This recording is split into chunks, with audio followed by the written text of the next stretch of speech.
we now come to a very important part of the conference when we start looking at physics and the question of unity in creation. And I can't think of anybody better to do it than Kurt Dressler.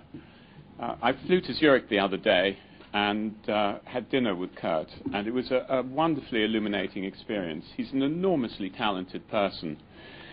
He got his primary degree, as you can see from your sheets, in Switzerland, and then went to Canada and to the States, where he worked at a lot of major institutions.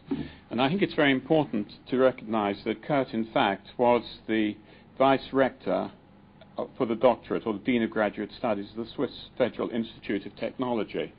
So you have in Kurt a man who's right at the cutting edge of his subject.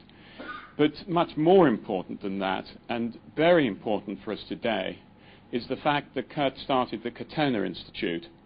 Now, this is something I wish we had Kurt Dresslers in our university system here, because what Kurt did was persuade the university to set up a science of the spirit course where students could be exposed to creative dancing, music, parapsychology, healing, and on a regular basis. And he has these conferences once a year, and they've now become, in fact, funded by the university. So, Kurt, it gives me very great pleasure to welcome you to give your lecture to an absolutely impossible title, which I'll read out for you, which is The Experience of Unity at the Origin of Religion, Philosophy and Psychology, at the Ultimate Horizon of Physics, Cosmology and Consciousness. Riding along with that Cortona initiative, it wasn't my own baby, but I went along with it and supported it. I was going to ask whether I was worth a candlelight.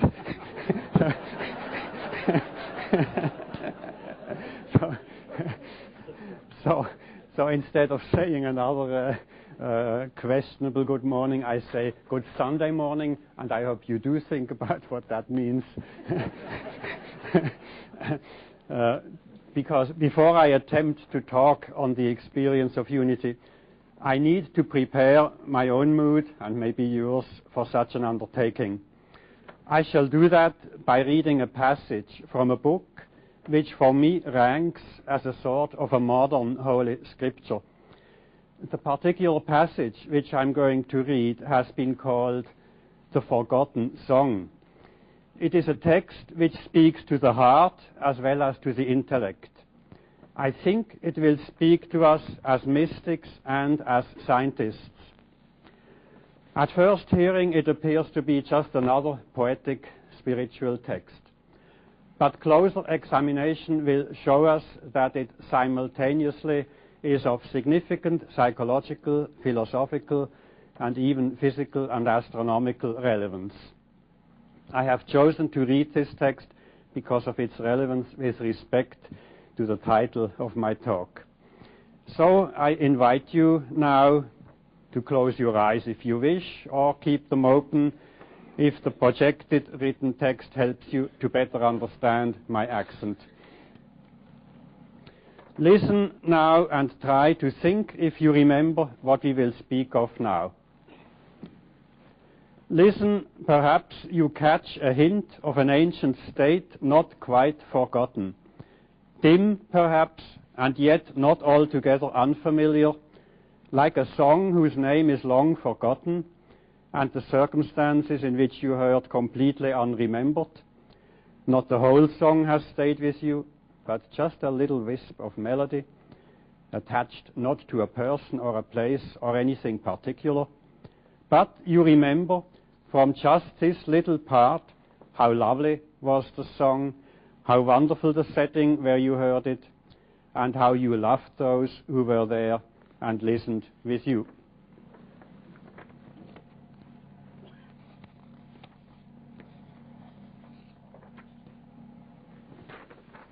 The notes are nothing, yet you have kept them with you, not for themselves, but as a soft reminder of what would make you weep if you remembered how dear it was to you. You could remember, yet you are afraid, believing you would lose the world you learned since then. And yet you know that nothing in the world you learned is half so dear as this. Listen and see if you remember an ancient song you knew so long ago and held more dear than any melody you taught yourself to cherish since.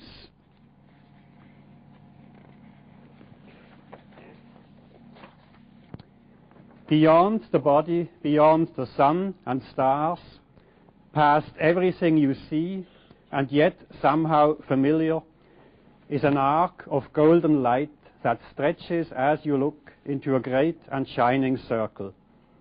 And all the circle fills with light before your eyes.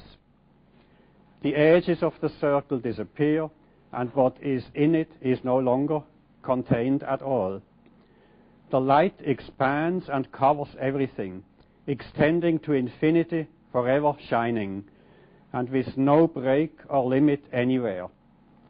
Within it, everything is joined in perfect continuity, nor is it possible to imagine that anything could be outside, for there is nowhere that this light is not.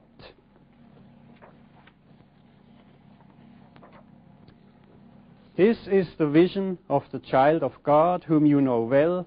Here is the sight of him who knows his Creator.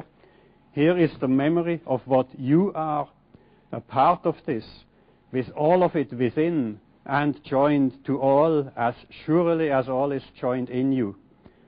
Accept the vision that can show you this and not the body.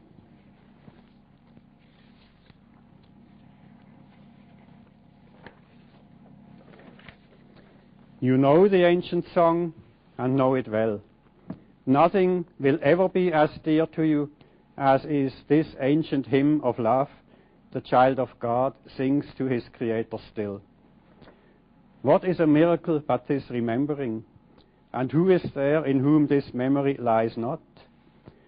The light in one awakens it in all, and when you see it in your brother, you are remembering for everyone. I shall refer to the various parts of this so-called forgotten song as we go along. I have structured the talk into 7 parts according to the 7 aspects of the title.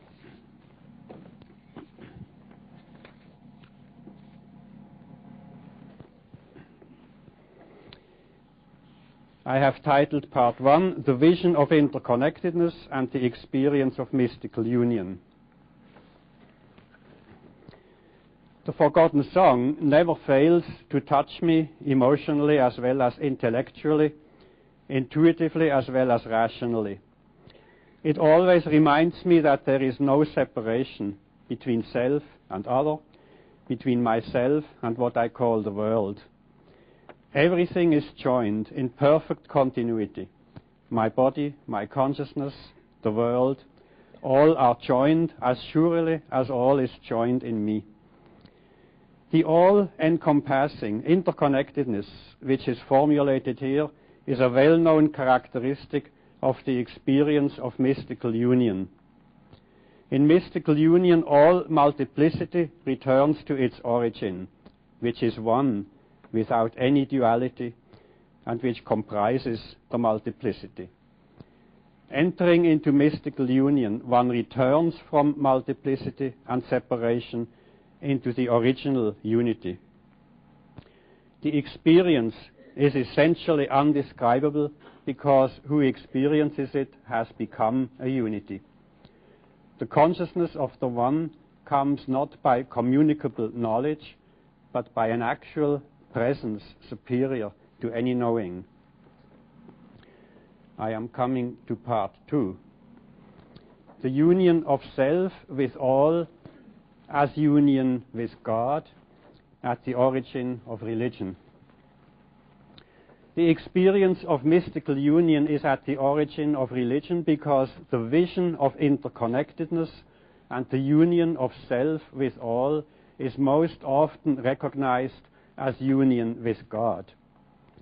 Martin Buber has written that there is almost no mystic who would not interpret her or his experiencing the true undivided self as experiencing God.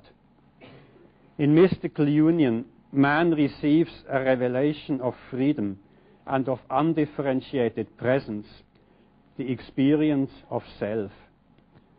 But he doesn't dare to lay it on his own poor self, being unaware that it supports the world self. So he lays it onto God. The soul who is given the grace of experiencing unity is no longer caught in the multitude of distracting perceptions of self and world, but she experiences the unity of self and world. Normally, the soul seems to lay onto God the explanation of everything she cannot understand of the world. But after the experience of mystical union, she lays onto God the explanation of what she can least understand in herself, the experience of unity. This now becomes God's highest gift. So much from a text by Martin Buber that he wrote about 90 years ago. A friend of mine says that the deepest reality of humanity is experienced in mystical union. It reveals at the very deepest level that we are divine. We are all brothers and sisters. The experience of mystical union is a rare phenomenon, but it makes up the core of religious life. It is the only direct and absolutely irresistible experience of the eternal and infinite as such. It is at the source of the great religions, and it is decisive in keeping mankind's religious legacy alive. The essence of religious thinking does not lie in entertaining a concept of God, but in the ability to articulate a memory of moments of illumination by His presence. I now turn to the observation that the experience of unity is not only at the origin of religion, but also at the origin of philosophy. That is part 3, the distinction between Maya and reality at the origin of philosophy. I claim that the concept of unity is the answer to the fundamental philosophic search for the origin, essence, and end of our puzzling existence in a multifaceted world.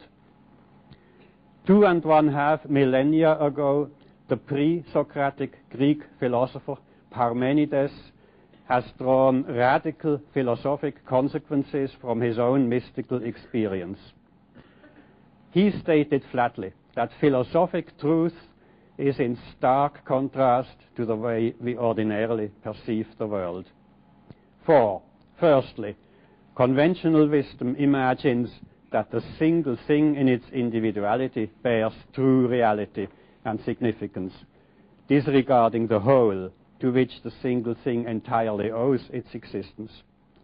And secondly, conventional wisdom imagines the world as a conflict between opposites, forgetting that in each conflict there is a unity on whose ground alone the opposites can arise.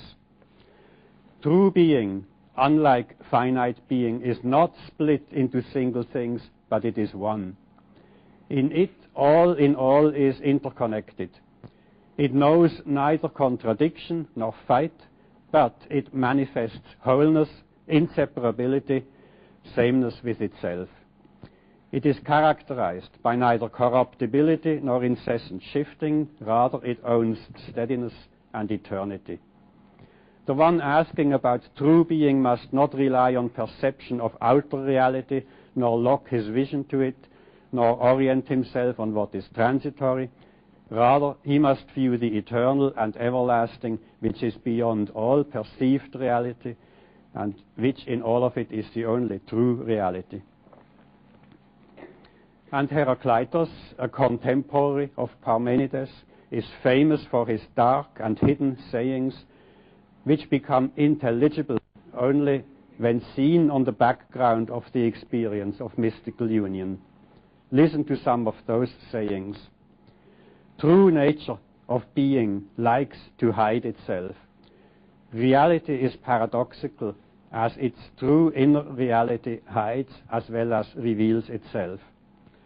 The world is a fragmented world, but this is not the ultimate truth. Rather, the fragments are deeply related with each other. Through their divergent actions, the parts are joined into an underlying oneness.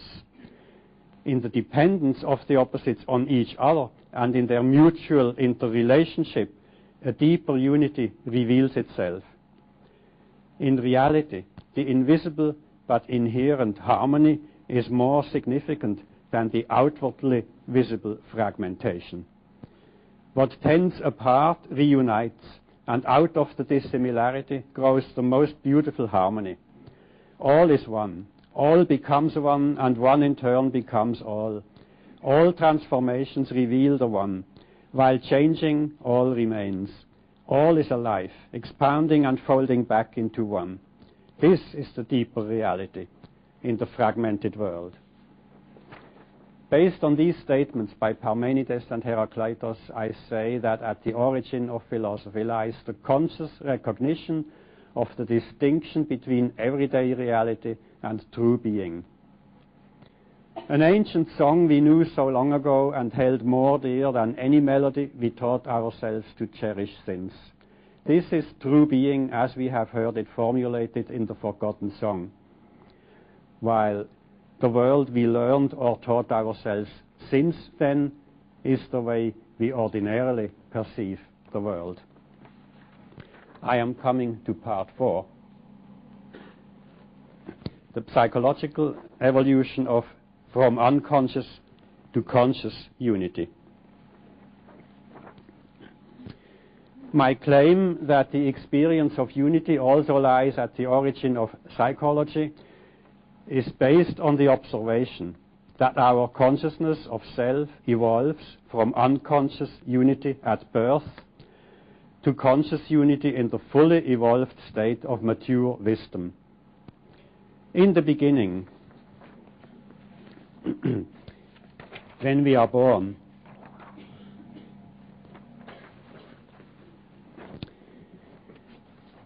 and within the first few months of life, consciousness still rests in all-encompassing, undifferentiated unity. But life cannot continue indefinitely in this state of all oneness. Consciousness begins to differentiate between self and non-self. In this transition, the development leads out of all oneness into aloneness. Our exit out of our unconscious, undifferentiated unity in babyhood into the differentiating perception of a world full of polarities and conflicts corresponds to the expulsion out of Eden, out of paradise, in consequence of our tasting the fruit from the tree of knowledge, that is, as a consequence of our differentiating mind. Paradise symbolically represents the undifferentiated unity consciousness of babyhood.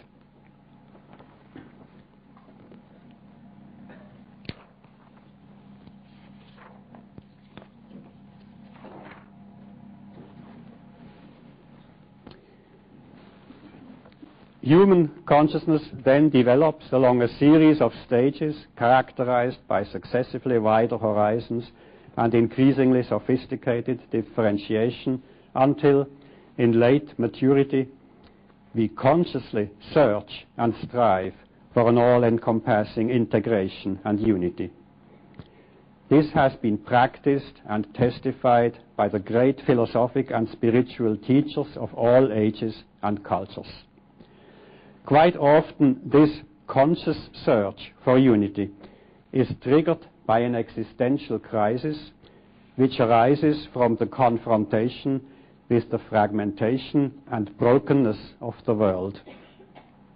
The sacrifice to be brought in this development is our own part in this brokenness, that is, ourselves. When we are ready to lose ourselves, we find ourselves in all oneness. The horizon then is radically unlimited. It widens to encompass all of heaven and earth. The path of development towards this end corresponds to ongoing progress from fragmentation towards unity. This end may appear to be unattainable, but it bears significance for us as individuals as well as for mankind as a whole in our search for meaning and orientation, as well as in any non-trivial, genuine integration of philosophy, psychology, and religion.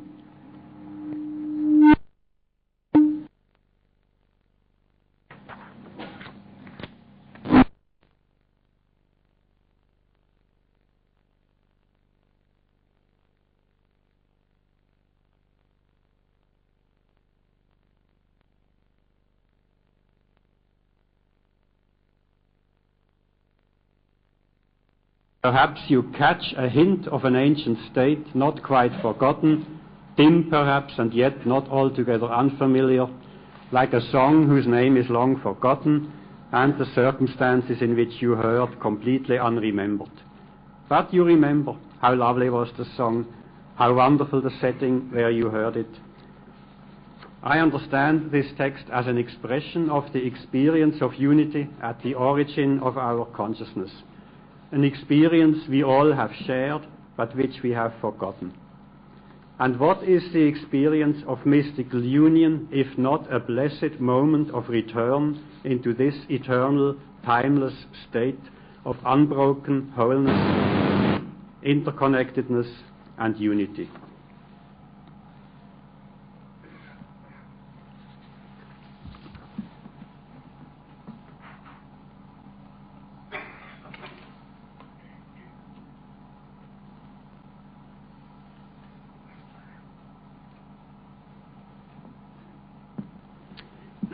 I come to part 5. That is the significance of the concept of unity in physics. We note with some puzzlement that not only the horizon of our consciousness, but also the horizon of physics and cosmology wants to converge onto a state of unity. What do scientists mean by that? And do these parallel developments in physics and in psychology point to deeper, hidden, meaningful interconnections between physical and mental reality? Let us postpone these questions until we have looked at what is meant by appeals to the idea of unity in physics and cosmology. Let us begin with a few words about the holistic nature of physical reality.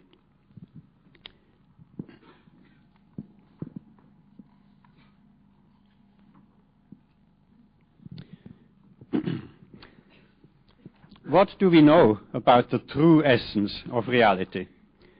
To our normal wakeful consciousness, reality shows itself as a continuously changing dynamic now, represented by the rich coexistence of a multitude of seemingly isolated objects, and, indirectly via our memory, as a now which seems to have been preceded by what we call the past. The signals of our physical measuring instruments are also interpreted by us in that same state of consciousness. Thus, physics describes the now, and cosmology describes the past, if possible all the way back to an absolute origin in which all description comes to an end. But now we realize, of course, that our normal state of consciousness is but a small cut out of much vaster possibilities of human consciousness, and physical reality is but a small cut out of much more encompassing aspects of the whole of reality. The whole of reality has a timeless and non-local quality which reveals itself in mystical union, but not in our normal state of consciousness. Quantum theory describes the world as an unbroken whole which does not consist of parts. Our consciousness can analyze and cut the world, and it can do this in many different ways, for instance into separate objects, into self and non-self, And at this conference, our name tags are separated into professors and not professors. I wish we could do without that in future. Our consciousness separates the world into spirit and matter, force and substance, space and time. Our consciousness can cut the cosmic event of quasi, simultaneous genesis, evolution and existence of the universe into a sequence of apparently separate moments spread out along a coordinate called time. The disentanglement of an essential, true and unbroken whole, or oneness, or unity. But any scientifically complete physical theories of isolated objects would be the temporary product of philosophically completely self-satisfied physicists. This last sentence is from a paper by physicists Kyprianidis and Vigier.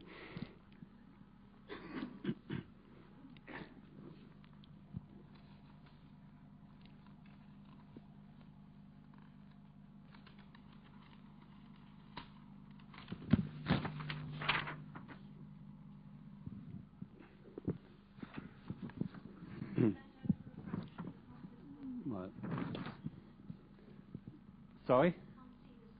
Yeah, well, it's fortunately it's not important to see it.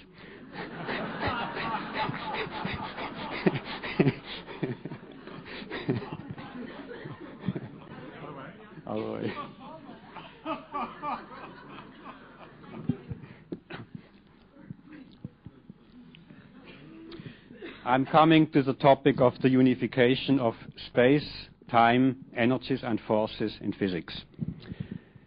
The underlying unity of physical reality reveals itself not only in the holistic quality of quantum physics, but also in what is called the unification of forces, of matter and energy, space and time.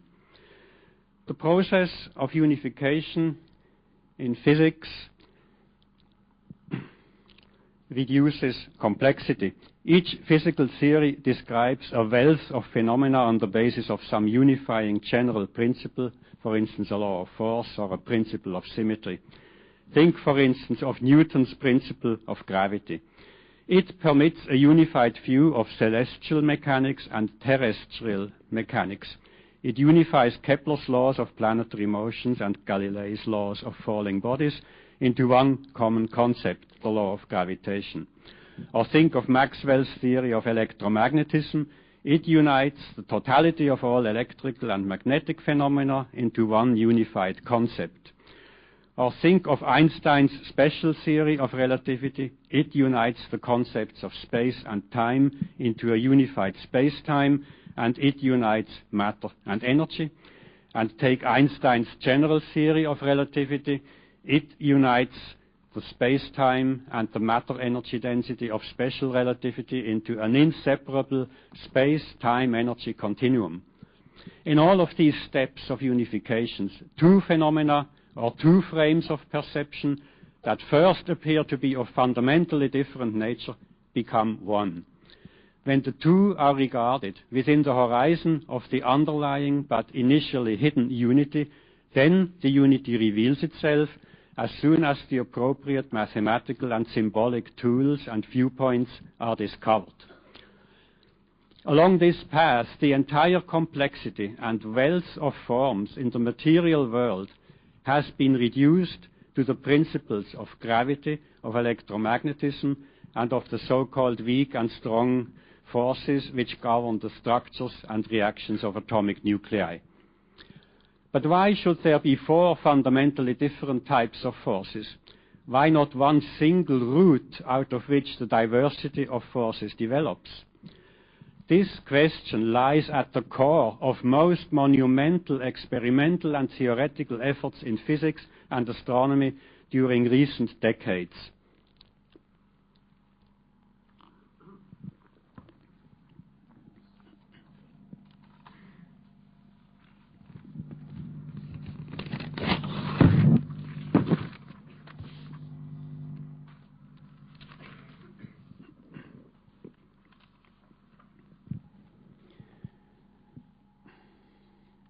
It has been found that unifying views can be discovered when matter and forces are investigated at ever higher densities and temperatures. Types of matter and forces which under normal conditions have quite distinctly different characteristics approach each other at increasing temperatures and densities. The highest technically realizable densities and temperatures are generated in collisions between elementary particles.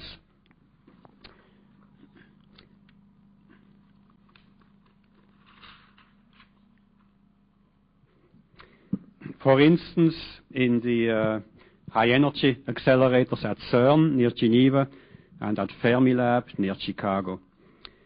In these experiments, it is found that the properties and strengths of the forces of electromagnetism and of the nuclear forces clearly tend towards unification with increasing densities and temperatures. On the basis of the tendencies towards unification observed up to this time, we may expect that under most extreme conditions, which cannot be realized in any laboratories, we may envision an all-encompassing unity in such an absolute sense that all distinctions between force fields and energy fields, with their material manifestations, and between these and space-time, vanish.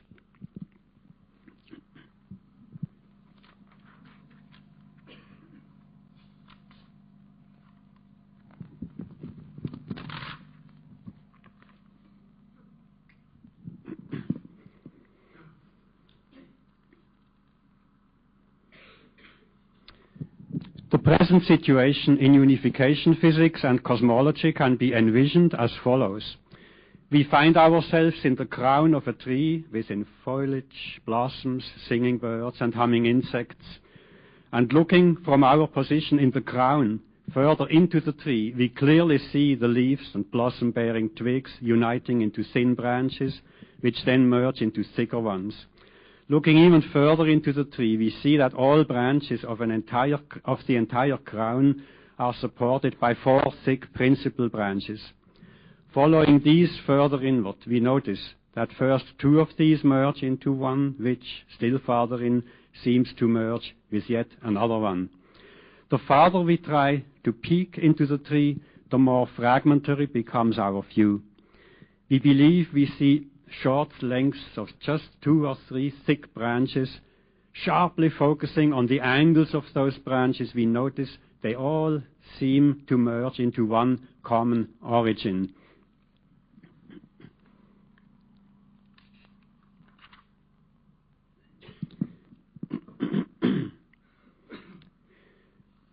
The boldest ones among us firmly believe that ultimately all branches merge into one single trunk.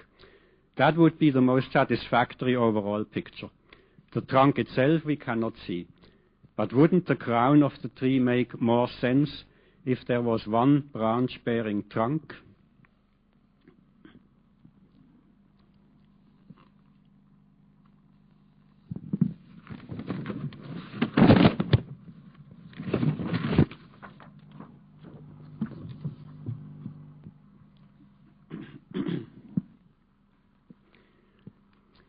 The 4 principal branches are the 4 force fields of electromagnetism, weak and strong nuclear forces, and gravity.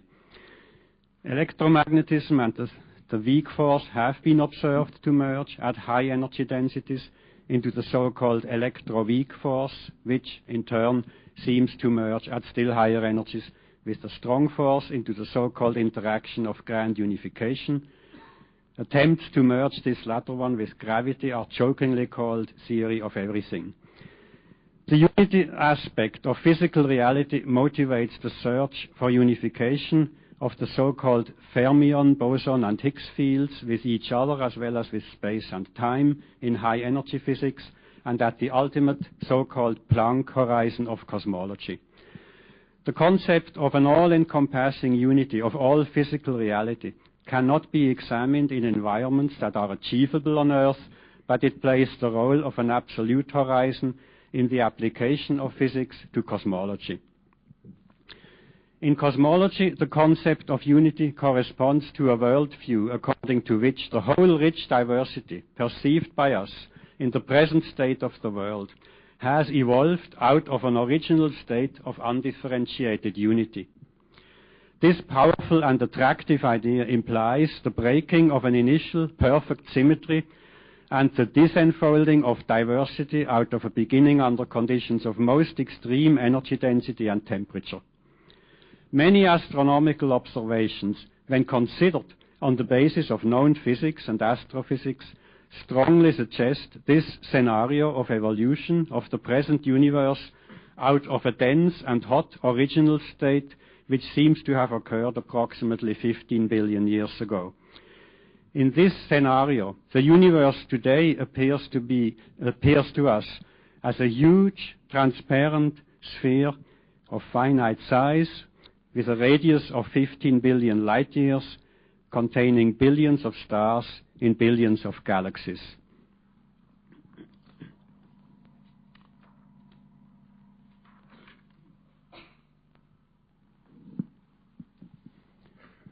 Picture yourself at the center here, with the blue dot meaning the part of the sky that you can see by eye or with ordinary telescopes.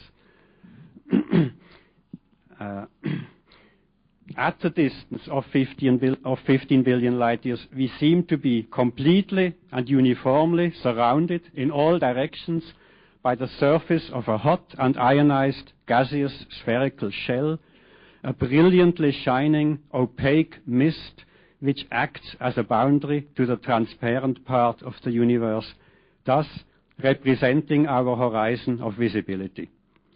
We cannot look farther because we cannot look into this opaque mist. It represents the edge of the transparent part of the universe. It surrounds us completely and uniformly in all directions. It is our horizon of the visible universe, and, as an archaic mist, it shows us a young stage in the evolution of the cosmos when it had an age of some 100,000 years. The scientific rationale behind this worldview stems from the following observation. When we look at cosmic objects at distances of, let's say, billions of light years, their light has been traveling to us for billions of years. The farther we look, the farther back into the past we see. Thus it comes that at distances of approximately 15 billion light years, we reach back into a time when neither stars nor galaxies had been formed yet. Behind the farthest stars and galaxies and quasars, we see the universe in a very young state in which neither stars nor galaxies nor dense bodies of any kind had yet accreted. No, in that young state, when the universe was merely a few 100,000 years old and had cooled from almost infinite temperature down to a few thousand degrees, the heavens were aglow in almost perfectly uniform and pure golden light, pervaded by a gas of ionized hydrogen that formed a hot, brilliantly shining, opaque mist. Let us imagine the sight that this scene would have offered had we been there to observe. We would have been immersed into that brilliantly shining but totally opaque golden mist. Then a dramatic spectacle would have presented itself to us.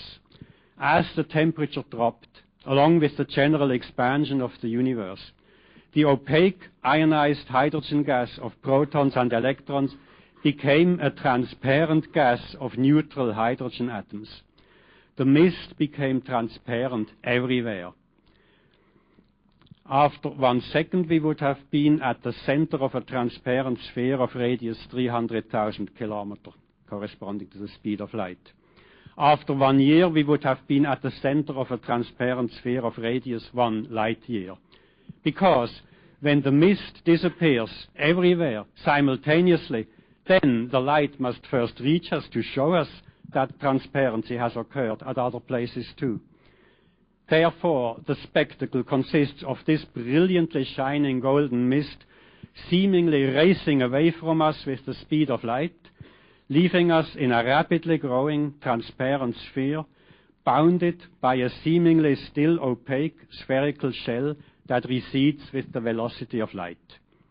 After 1 million years, that brightly shining but opaque horizon would have been seen at a distance of 1 million light years. Today, approximately 15 billion years later, it surrounds us at a distance of 15 billion light years. At this point, I would like to read once more the central passage out of the forgotten song. Beyond the body, beyond the sun and stars, past everything you see, and yet somehow familiar, is an arc of golden light that stretches as you look into a great and shining circle. And all the circle fills with light before your eyes. The edges of the circle disappear, and what is in it is no longer contained at all. The light expands and covers everything, extending to infinity, forever shining, and with no break or limit anywhere.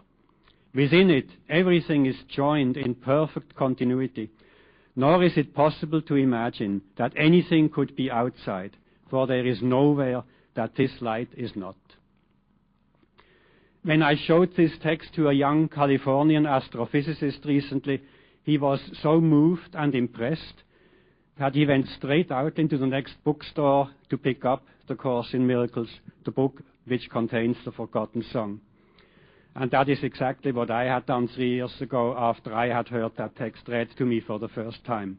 I immediately knew that I must get a hold of that book. And that is the reason why I just had to read it to you this morning. But to those of you who are not astrophysicists, I owe further explanations. Why can't we see this great and shining light which covers everything? The reason is that we are living in a huge and rapidly expanding universe. Because of the continuous general expansion of the universe, the light from extreme distances is Doppler shifted out of the visible range.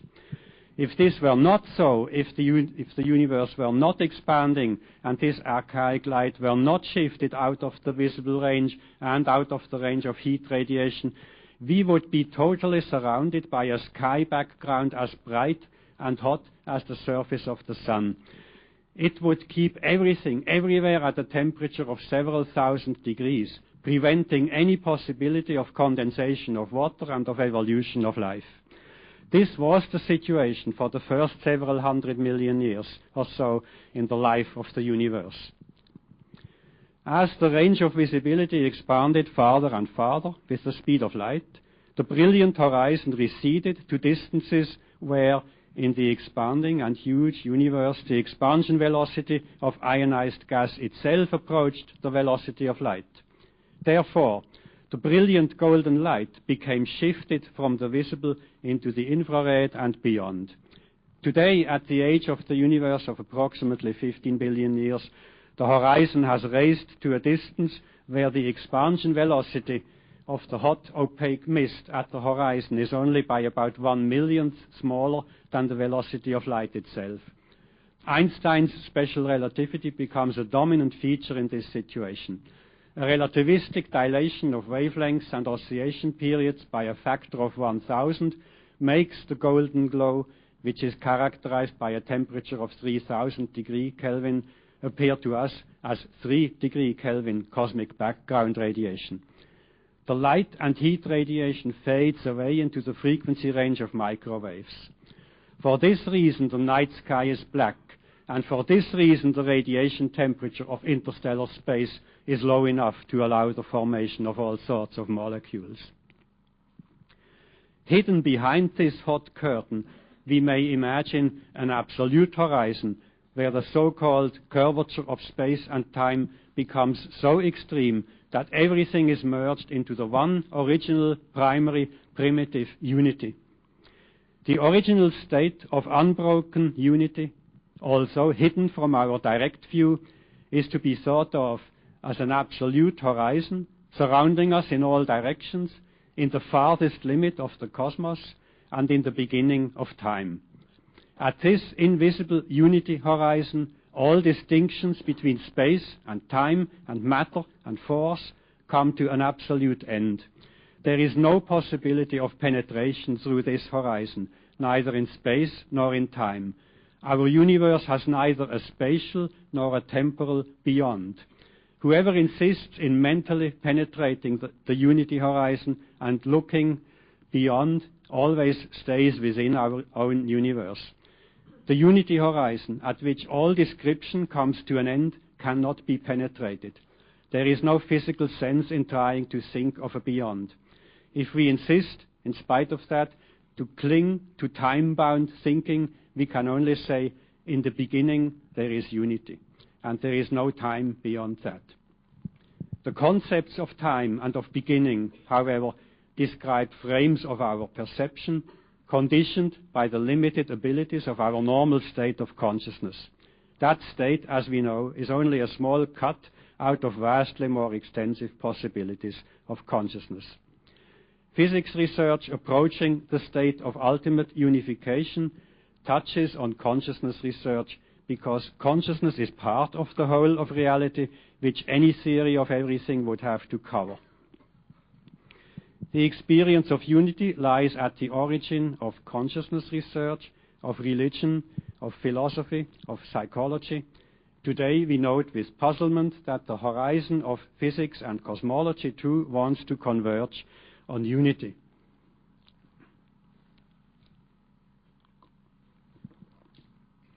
Do these parallel developments point to deeper, hidden, meaningful interconnections? Does all this touch on the problem of unification between the realms of the rational and conscious with the realms of the spiritual and hidden? In my own experience, the unity of physical reality and consciousness reveals itself not in equations nor in a theory, but in a way of thinking and living. There is no need to unify mind and matter, because they are a unity already. The sooner I realize this, and the sooner I adjust my way of thinking and living to this insight, where I believe I have encountered the conflict, the sooner I experience the healing power of this way of thinking. I used to believe that I am responsible for my way of living, for what I do, for my actions, but not for what I think. But the truth is that we are responsible for our thoughts, because our actions flow out of what we think. One final remark. Do not conclude that I have ever had an experience of mystical union myself. I have a friend who has had one. To him, it suffices for his whole life to remember and meditate that one experience. To me, it suffices to know about it. There is something that accompanies the experience of unity that is at least equally important. That is the experience of purification of the heart. That is the experience of total and unconditional forgiveness. There is no genuine unity without purification of the heart and unconditional forgiveness.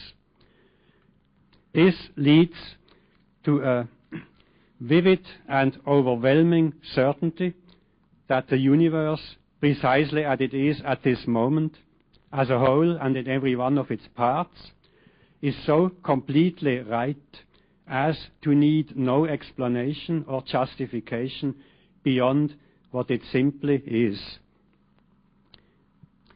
Blessed are the pure in heart, for they shall see God. When your eye is single, your whole body indeed is light. But if it is divided, your body is darkness. Now if your whole body is light, having no part dark, the whole is full of light, as when a bright beam fully enlightens all of you. Some people meditate every day, but make no real inner progress. The experience of unity is just the beginning of the life of the mystic. Thank you for forgiving me for having said that.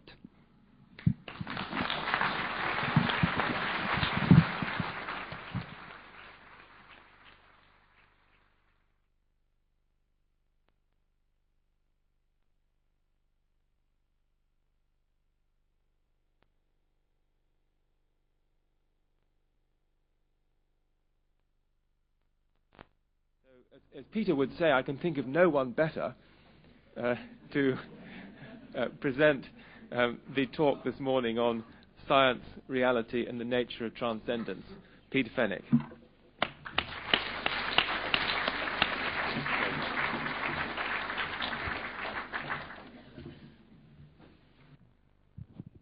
Thank you very much.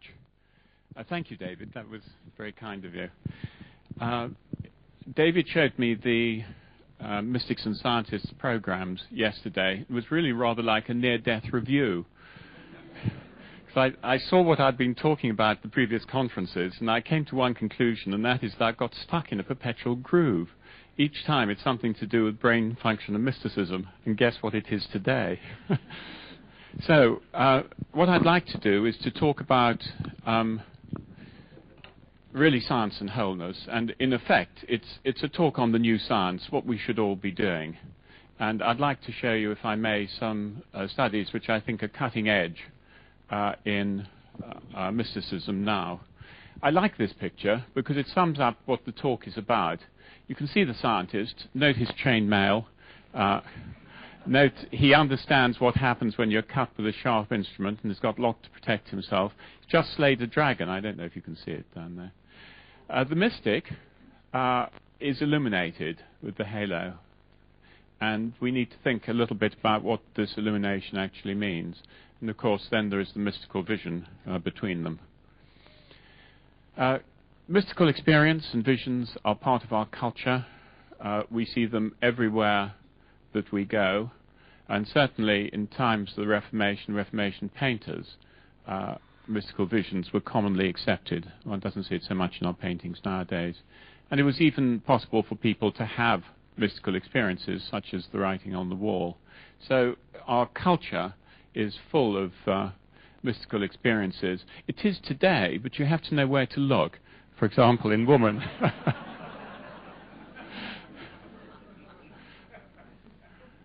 I've seen Jesus and the Virgin Mary, and she's a lass from the west of Ireland who some of you may have heard about. And she saw the Virgin Mary appear to her. She's a lovely lass. Obviously, terrific difficulties she had with this, because the church didn't really take too kindly to this. They didn't know what to make of it. And they were wondering whether they should build her a chapel, not build her a chapel. What should they do? There's an artist's impression of the Virgin Mary coming into the room. Seeing things, her hands were joined in prayer, and she radiated peace and love, which is, again, one of the marks of the transcendent experience. And I thought this was quite a sensitive write-up for woman. Cynics may say she's hallucinating. Indeed, they did. But there's little doubt that Christina is telling the truth as she sees it. People say it's fantasy, but why should I fantasize when it puts me and my family through so much pain, she asks. And one asks that question oneself, because, of course, she became a focal point in West Ireland, and lots of people came to visit her there, and her life was turned upside down by the whole process. Before I go on to this part of the talk, I want to apologize to you all, and that's to say that because this talk includes videotapes, I've cut them slightly too long, and the result is the talk is going to take an hour, so there really isn't going to be time for questions, and I do apologize for that. But perhaps anybody who has questions can ask them in the afternoon. I appreciate that it's not the right way to go about a talk, but I showed it to my one member of the audience at home, who said that she thought maybe it was a presentation which didn't require questions. So there you go. Just to remind you that mystical experiences are extremely common. If you take any studies, and there are a number of them now, about a third of us will have had weak mystical experiences. If you go to Nottingham and sit on the lawn in front of David Hay, then 2/3 of you will have mystical experiences. It's clearly something about the Nottingham air that brings them on. It tends to be independent of religion, so you just have to conclude from the massive data that there is now around that mystical experiences are part of the common way the brain functions. Now, something very interesting has been happening. First of all, there's much more an awareness of mystical states. When there's an awareness of mystical states, people start talking about it, and we're beginning to get some idea of the numbers of people that do have these very wide states. These ones are near-death experiences, and this was from a Gallup poll, and 15% of Americans in a properly stratified sample have had near-death experiences. Now, just pause and think about that. That means if you go into a room in America and there are 10 people in it, one of them will probably have had a near-death experience. Not only that, 5% of that sample, in other words, 1 million Americans, will have been in the light. A very, very important fact. So we're not talking anymore about something which just occasional people have. It's part of our culture. We see a lot of it. And I think once you start looking and become aware of it, then there are large numbers of people who do have really very deep experiences, but at the moment there's no framework through which they can express it. The classifications of mystical experience aren't good yet, and this really is what my talk is about, because we're going to have to go on to a different ways of classifying mystical experiences, and indeed a different way of thinking about them, which means that the scientists themselves have to change. Standard classification is that there are feelings of unity, very much what Kurt was talking about. Objectivity and reality change, you become insightful, and illumination, very interesting that, the light. Transcendence of space and time, always a sense of sacredness, special value, deeply felt positive mood, joy, bliss, and peace. They're paradoxical, they violate the laws of logic, and in fact they're usually synthetic in the sense that they create a synthesis, and the difficulties that we see at a lower level are resolved. They're transient, temporary in duration. Some of them aren't.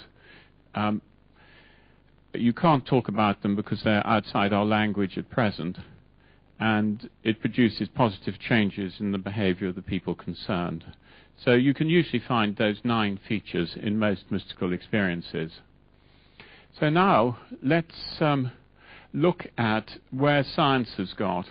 Now, there's a real difficulty in this, and the difficulty is ethics committees.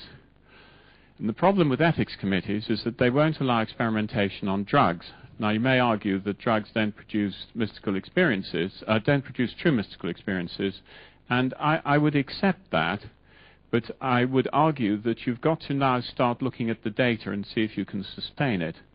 I'm looking at questionnaire studies, and this is a questionnaire study from Zurich, Kurt's stamping ground. And the psychologist there looked at 2,000 mystical experiences and then did a factor analysis on these 2,000 reports and defined 3 major factors.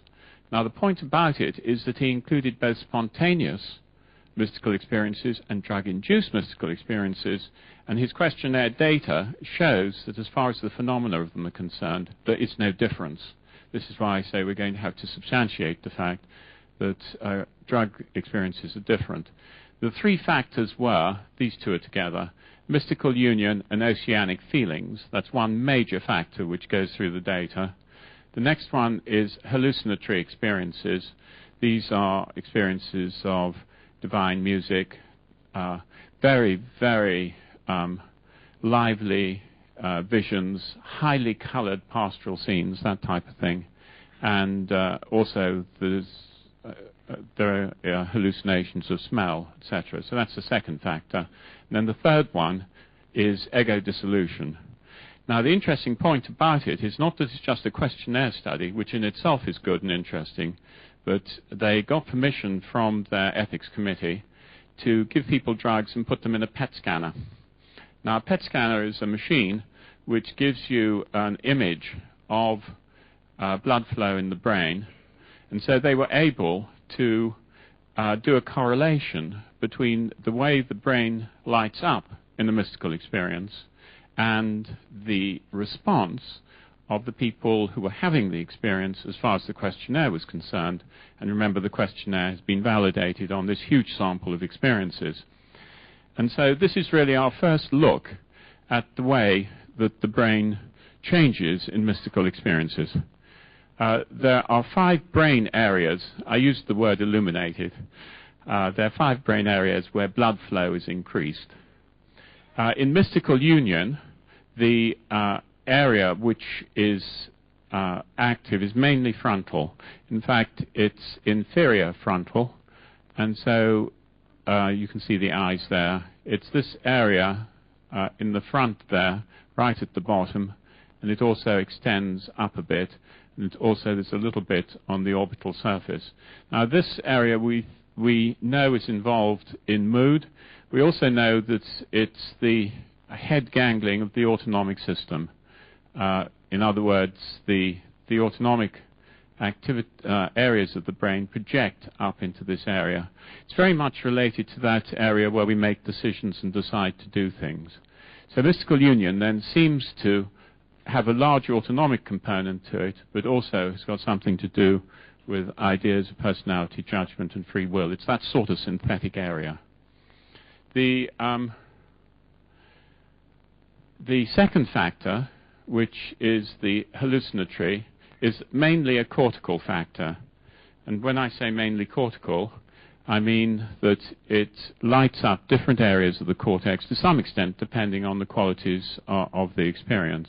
So you get areas in the posterior region, in the visual area, get some areas in the temporal region, which are to do with sense of self, experience of time. You remember that time is one of the things which is affected in mystical experiences.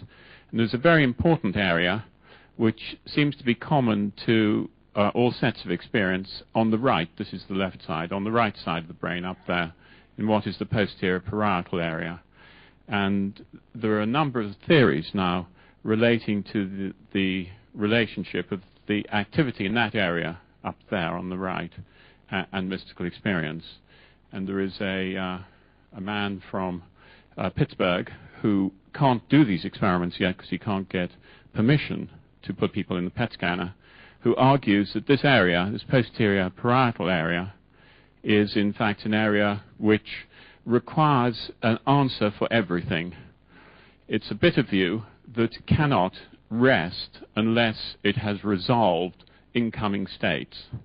And so you see, if you ask a question, where do we come from? That's the sort of area that will produce a God for you. And his argument is that this is a fundamental property of the brain. Everything has to be given a final cause of some sort. His name is D'Aquilo, and he comes from Pittsburgh. But he hasn't done any PET scan experiments yet, but that's the sort of theory that he'll be testing. So that's the second factor. And the third factor is ego dissolution.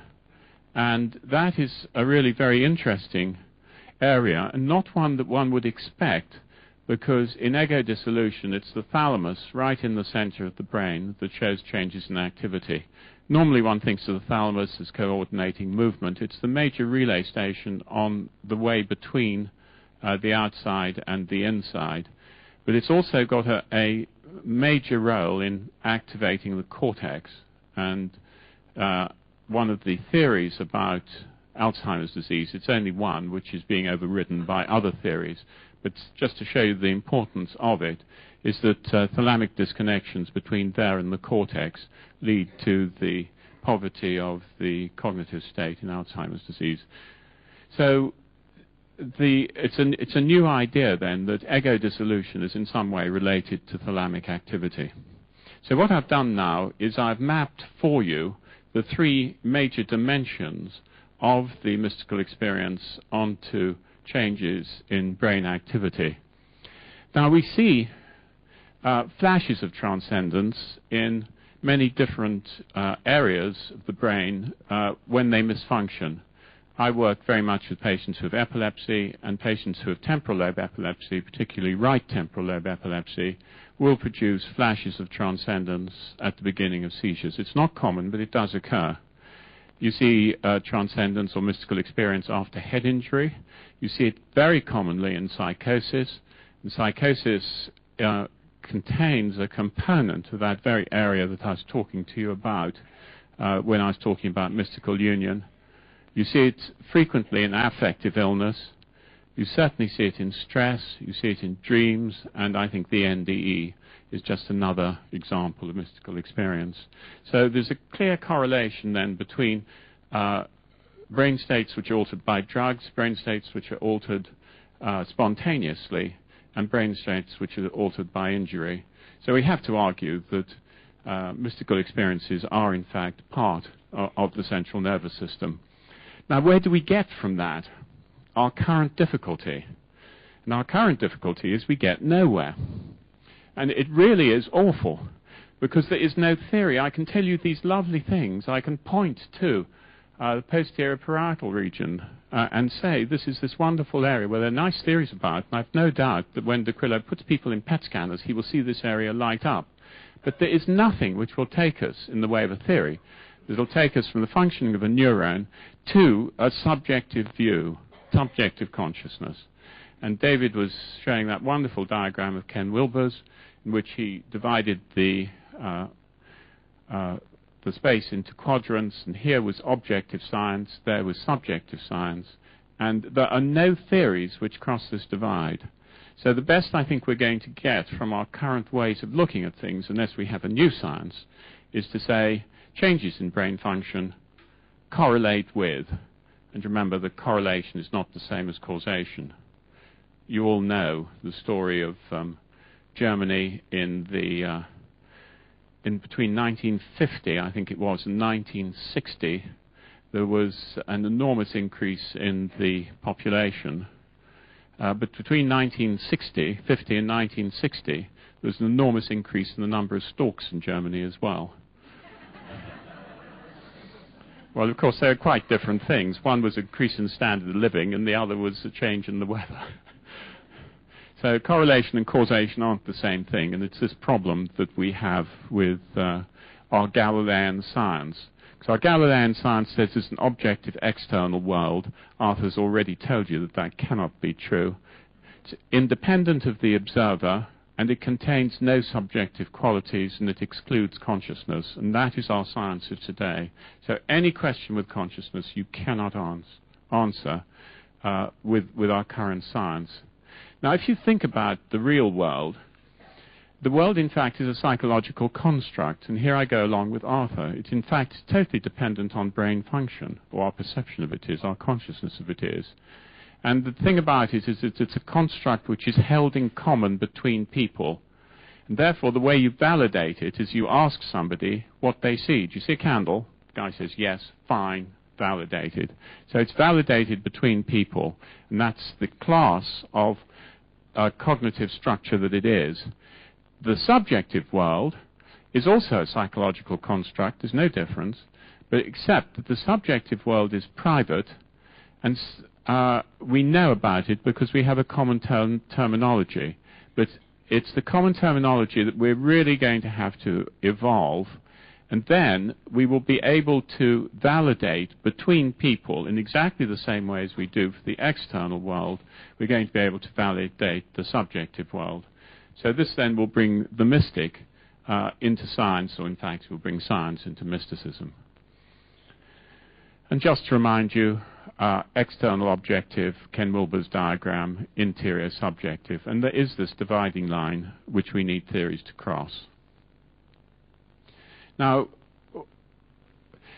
there has been some attempt at this, and there are valid psychiatric instruments and psychological instruments for rating internal states. For example, the Hamilton Rating Scale for depression, or the Beck Depression Inventory, etc., etc. These are the beginnings of a science of mysticism. It's the beginning of the way of trying to chart this area of consciousness. Now, I want, in the rest of the talk, to just give you a feel for the sort of area that we're in and the difficulties that we have. And we are here trying to look into the area of mysticism and madness, and how we in our culture draw a distinction. And of course all these are cultural. And you go back to Ronnie Lang in the 1950s and his idea that psychosis was part of a spiritual enlightenment. I don't believe that what Ronnie Lang said was correct in some cases, but I do think that he had in fact put his finger on a very sensitive point, and that is that people who have psychotic experiences do get flashes of mystical experience. What I'd like to do is to show you two people And just to give you a feel for the sort of things that I'm talking about, first one I want to show you is the Time Lord. Now, why do I call him the Time Lord? Because he calls himself the Time Lord. He's a lovely guy. He was born in Africa, and he came across to England, and he had a depressive illness. And I think most of his experiences are in the setting of depressive illness with manic features. And he then settled down and became a high-powered computer, I suppose technician would be the first, what you would call him, but he was a salesman, really. He was earning up to about £60,000-70,000 a year for the Central Generating Board. So I want you now to listen to the experiences of the Time Lord and just see what you feel. And when you talk to him, he's an extraordinarily frustrated individual because he's been given the secrets of the universe. He doesn't know what to do with them. So can we run the first video clip?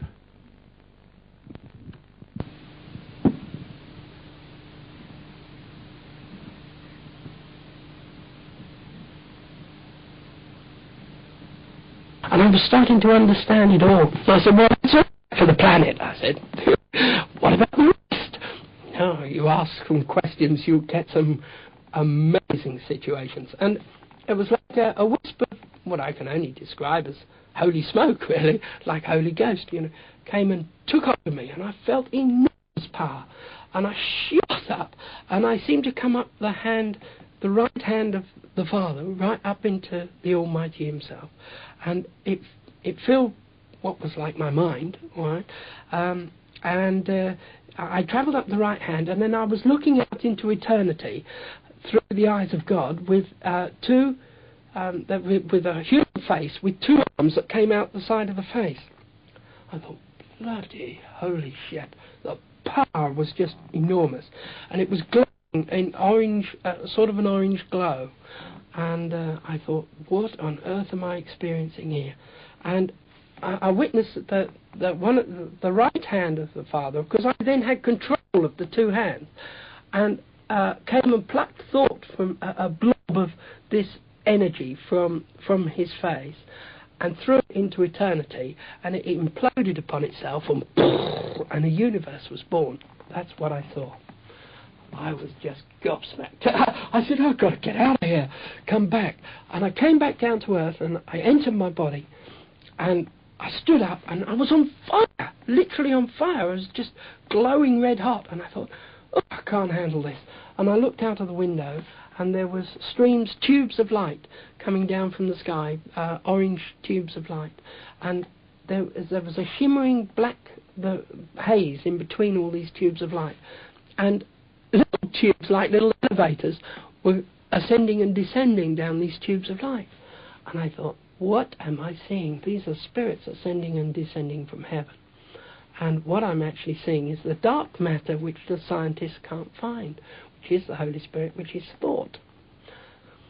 Well, I sat down, I went outside, I sat there and watched it for maybe 10 minutes. I sat on the floor.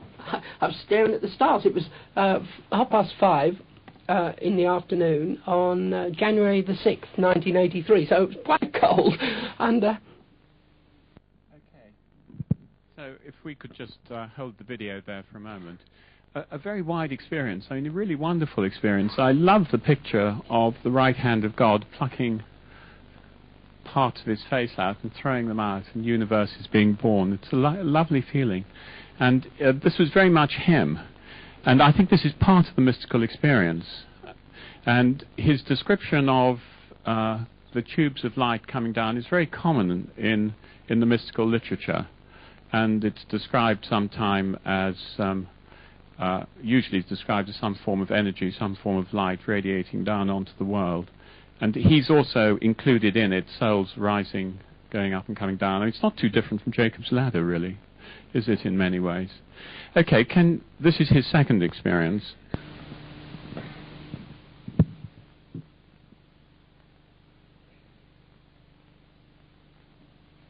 And what happened then? I was about 3:30 in the morning, Right? I awoke, and my thoughts were buzzing, and I left my body completely. And I went past many universes. I said, oh, not again, I can't handle this. And I went past many universes. I saw them as balls in space, in eternity. And I thought, where am I going? And I came upon this rolling cloud, which was billowing cloud, which was giving off a silvery blue light, and was extreme power. I saw it as extreme power, and it seemed to be rolling outwards and expanding. And I went into it, and I thought, and there was blackness inside. And I said, I've got to get out of here. I've got to use all my concentration. And so I concentrated really hard. I came out of it, past universes again. Maybe it takes about 20 seconds, right, to pass 1,000 universes, and that's travel. That's time travel. But it's really spacey up there. And I came back down into my bed, and I was looking at myself sitting up in bed, and I said, I'm outside of myself. I definitely went up there. I've definitely been out.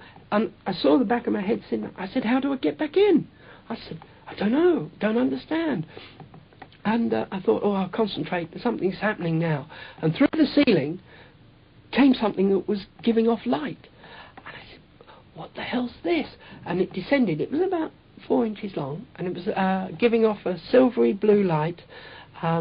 And there was a diamond at the top. It had a teardrop at the bottom with a little gossamer thread running through it, with little balls on the gossamer thread. There was one ball close to the teardrop, and then there were 3 other little balls. And then there was a length of stalk, and this diamond-like thing which was flashing at the top in brilliant white light. And I thought, what on earth is that? And it came down and it stood above my head. And I sat there looking at it, and I said, what is that? And I was told, it's a soul. And I went, it's a soul. My God, I've actually seen my soul. And I entered my mind, I entered my body, and I was conscious inside myself, and I said, oh, thank God for... And my mind started to expand. And if you can imagine closing your eyes, and it's blank, all right, when you close your eyes, but a window started to open in my mind. And it got bigger and bigger and bigger. And I thought my mind was going to burst. And just when it was about as maximum it could possibly get to, a dot appeared in my mind, a white dot with 8 flecks of light around it. The quarters were bigger than the like a star, really, but the diagonals, the northeast and southwest, were smaller than the quarters, which were quite big. But none of them were touching the dot in the middle. They were just these flecks of light which were pulsating. And written underneath this dot was the words, I am time. And a bell rang. When the dot appeared, there was a ding in my mind. I said, oh, what? And the words, I am time, were printed underneath. And I thought... And that's how he came to learn that he was the Time Lord. Did you like that description of the soul? Of course, none of us actually know what it means unless we've had the experience. And so I think that our next stage really is to try and alter the level of consciousness as scientists so that we begin to understand what these descriptions are about. One can also do it by getting a whole lot of mystics together and saying, what's your view of the soul, what's your view of the soul, etc. But as long as you do it from the point of view of experience, then you can get a third-person description. But it's the subjective experience that I think is important. Well, what does authority make of all this? So I asked him that question. Can we run the next clip?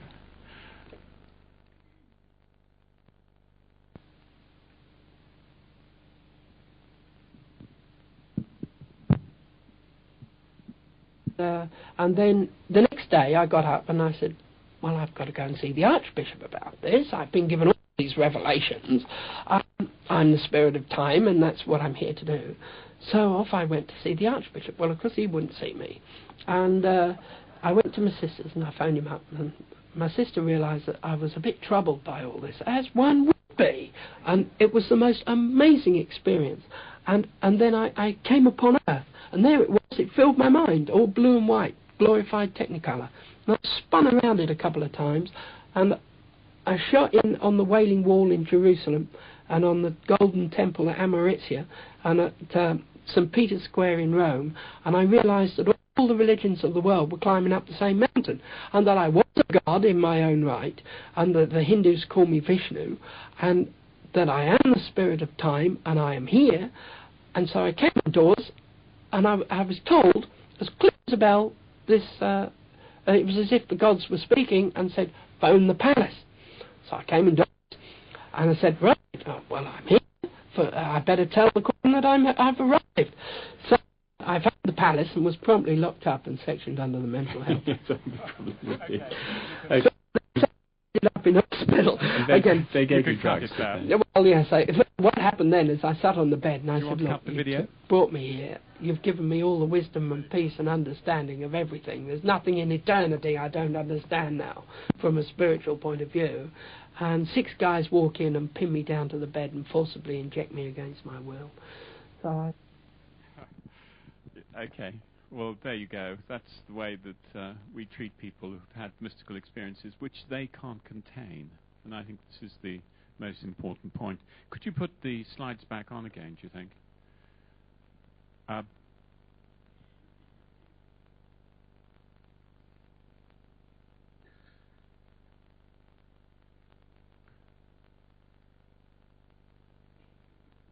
And I think we just actually need to look at that experience because it's important. It was a transcendent experience, but was it madness? This is the question for you all to decide. You can leave the video on if you like, then you won't have to turn it on again. What were quite clear is that there were fragments of his personality. These were severely limiting to his function. He couldn't function with it at all. He took the experiences to himself.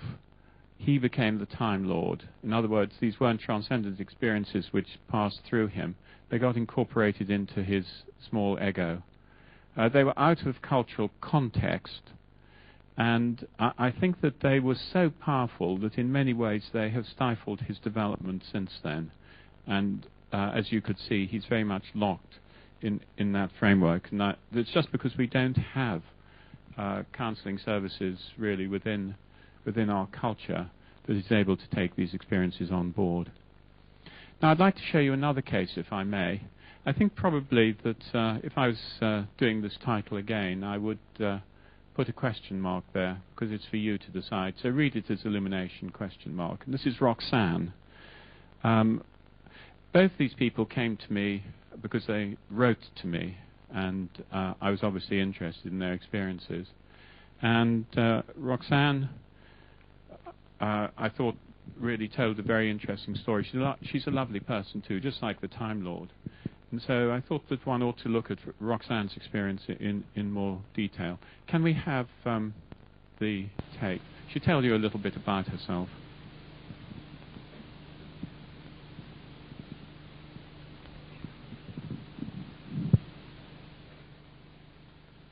Anne, you were born in this country? I was. Whereabouts? In Ealing. In Ealing, were you? So you're an Ealing girl. And what did your mum and dad do? My mother used to manage shops, and my father used to be a mechanic. And you went presumably to the local schools, did you? And at what age did you have your first experience? That I could remember. It was just talking. Yes. Talking, what I call talking with God. Can you help me with that? What's it like to talk to God?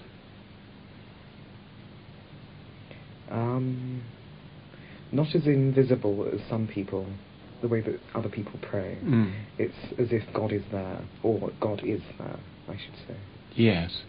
And when you talk to God, I can understand that. It's like a form of internal prayer. Does God talk to you? Did you hear God? Or a voice. The only voice that I've actually heard, I would say, was Holy Spirit's voice. Yes. And do you hear it through your ears, or do you hear it in your mind? I would say through my ears. So it's as if the voice is speaking outside you. Okay. If I was to say to you at this point, it was a trick of the mind, what would you say? What would I say? I think that it would be a very big trick, because everybody else is seeing it as well and going through the experience. You mean other people are having the same experience? Yes, if they sit with me, if they're with me, they will experience certain things, so it's quite a big trick. Well, then it can't be limited to your mind, can it? That's right. Not if other people are hearing it as well. What age did it start? I would say fully bloom when I was about 10, Yes. in the sense of knowing certain things. Yes. When you say certain things? Knowing that there is an actual God, knowing that these things do exist. Yes. Spirits, etc. Yes. Okay. And you've mentioned that if you sit with other people, then other people can hear it as well. Tell me about Or see it. Or see it. Okay, if we just stop the video there. That was telling you a little bit about her. She lives in London, and she's had... Sorry, thank you. She lives in London, and she's had these experiences from childhood. And they've been with her all the time, and they've been stronger and weaker. But she's always managed to adapt to them. So if we can have the next one. Okay. All right, let's go on then and talk about some of the other experiences that you've had. We've talked about the visions. We've talked about the voices. Do you have any other experiences? Yes, they work on your body. Or not they, I would say Holy Spirit works on your body. Tell me about that. Tell you about it. It's various things, from cleansing a lot of energy to putting air or breath or whatever you want to call it in your mouth, in your ears, in your nose. I then light up. So you have a lot of energy around me where you light up. My eyes light up. All sorts of things. It's very hard Yes. to explain. And do you get feelings in your body? Yes. What are they like? How can I explain that? The ultimate feeling of the energy is actual love. Yes. I know that it makes me feel very in awe. But I know it's like sometimes they might work on a leg. They might work on just my ears. They might work within my mouth and pour energy into my mouth or my head, which is this part of the head. And then sometimes it will go into there. And what's the effect of it? What's the effect?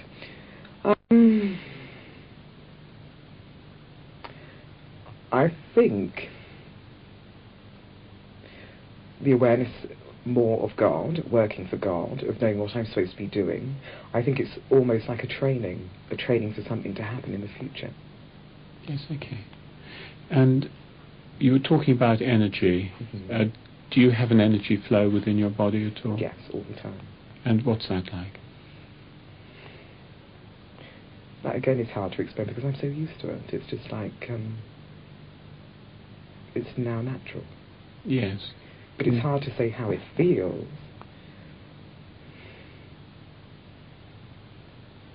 You could say like electricity going through your body, but I don't think it really is.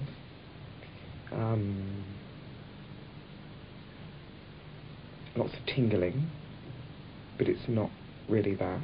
Yes. It's hard to explain how that actually feels. Okay. Can you, do you think, put the slide projector on? Because there are blanking slides. That's great.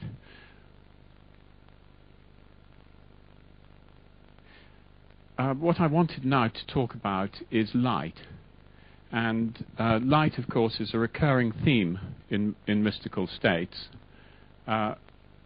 It's usually either brilliant white or gold.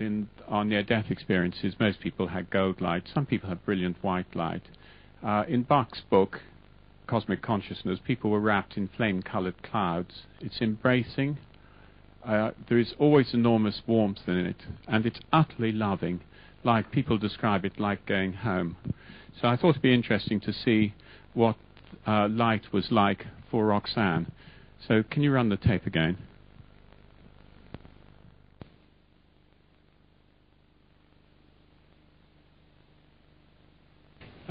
One of the experiences that you've had is light, isn't it? Mm-hmm. Can you tell me about that? The light, it's golden light that I see all the time if I'm with the energy, with the power. Yes. Can you help me with what that's like? You could say it's like a candle light. Go on. Mm. Do you see it inside yourself or outside yourself? I see it inside myself. If I shut my eyes, I automatically see it.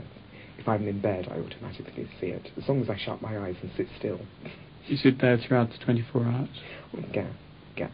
I'm constantly around the power. And does the light have a quality of any sort?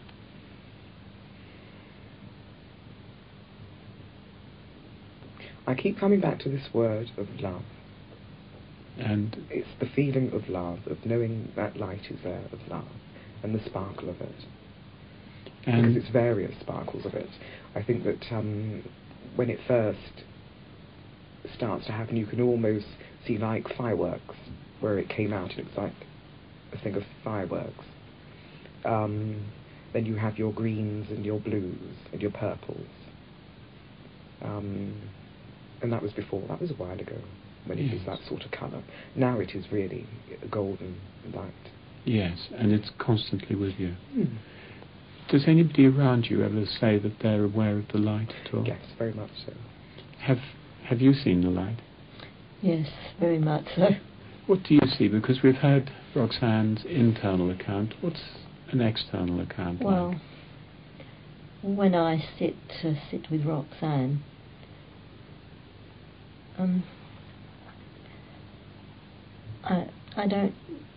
I see the light seems to come from inside of her, and there's I can't explain it, a satin, sort of silvery sheen on her face, and she always wears white, and it goes really translucent, sort of very, I can't explain it, it's almost ultraviolet, sort of white.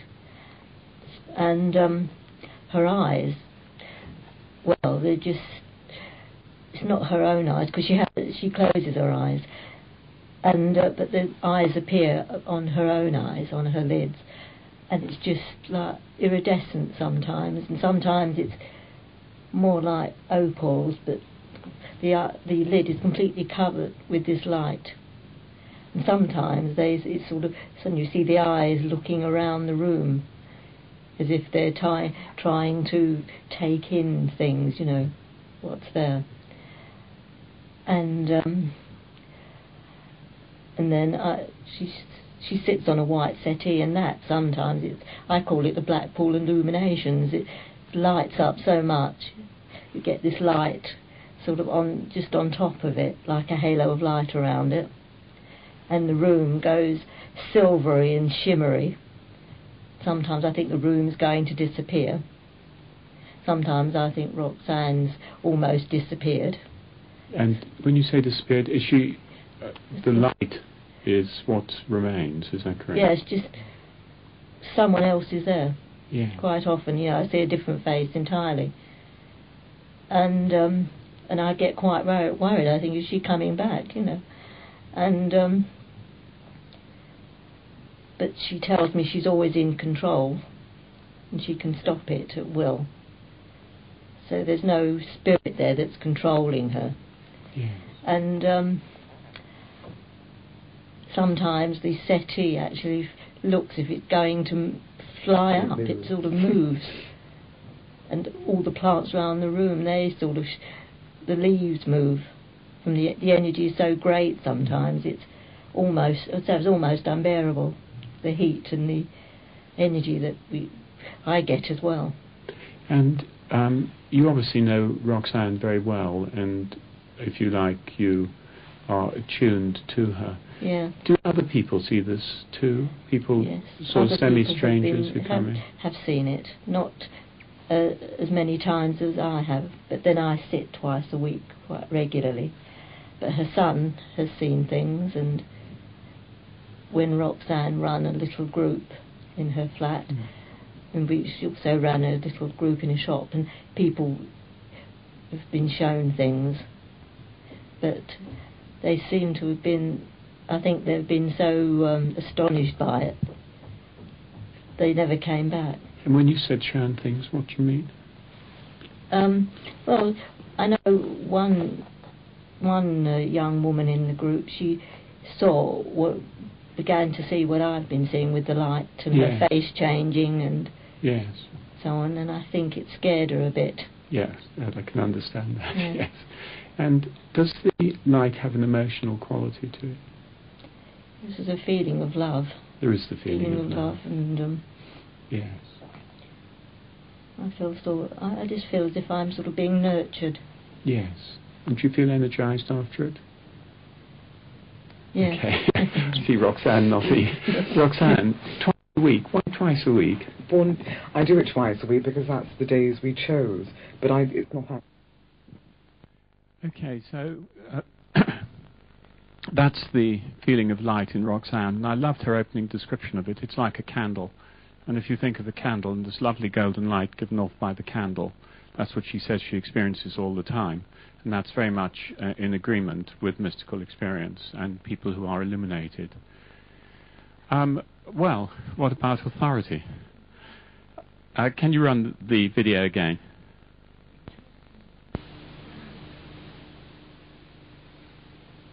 One of the other groups of people that you probably will have seen in your life are psychiatrists and doctors. What's their view? I have never gone to... the only time that I went to see psychiatrists or doctors was in '84 when I began to open in full bloom again. That was when they wanted me to see things as it was, i.e. how people were, how the world were, the spirit world was, etc. And because I thought it was so vast, or rather I was being fought with, because they didn't really want me to go the road that I was going. That is, spirit didn't want me to go the road that I was going, that it was like a battle. Like some people might think of a poltergeist battle, and I had to sort of deal with that, because I was being told by other people that this wasn't right or it could be madness. So then I took myself to a psychiatrist to St. Bernard's, and I asked questions, and they told me about electric shocks, etc. This is what they do if certain people are out of their body, i.e. schizophrenics. And I knew that this was not correct. So then that was it. I never went back. I decided to follow it on my own and do it my way. And so that's what's been happening ever since. Yeah, and it was the right thing to do. What was the church's view? I think the church's view was that I didn't tell anybody, and that I kept it to myself. Do you know why? Why? I don't know. It's quite interesting, because I know that they know that it's true and what's going on. For me, it's fear. Yes. Yes, in other words, it's something they don't really understand, is that right? They have heard of it, but they've only heard of it from certain people. They've told me that certain saints have had where their eyes light up and light appears. I know that when they said that Jesus went on the mountain and reappeared and he lit up and his eyes lit up. And I think this is why it frightens them, that somebody like myself, a young black woman, this is happening. Yes. This seems a bit odd, and I think that they would rather keep it quiet. What age was it?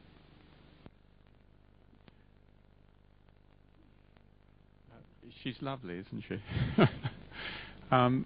I'd like to talk, this is really the last set of clips on Roxanne. This is the love, which of course is a recurring theme in mystical experience. It's always intense and has a universal quality to it. The interesting thing about love is that it always interpenetrates space, and people can't really tell whether they're looking at physical matter or spiritual matter. And it seemed to be the building blocks of the universe, very much as Kurt was kindly telling us today. And it's always intertwined with light. So light and love are the two real hallmarks of the experience. And so we looked a little bit at love. If you could run the video.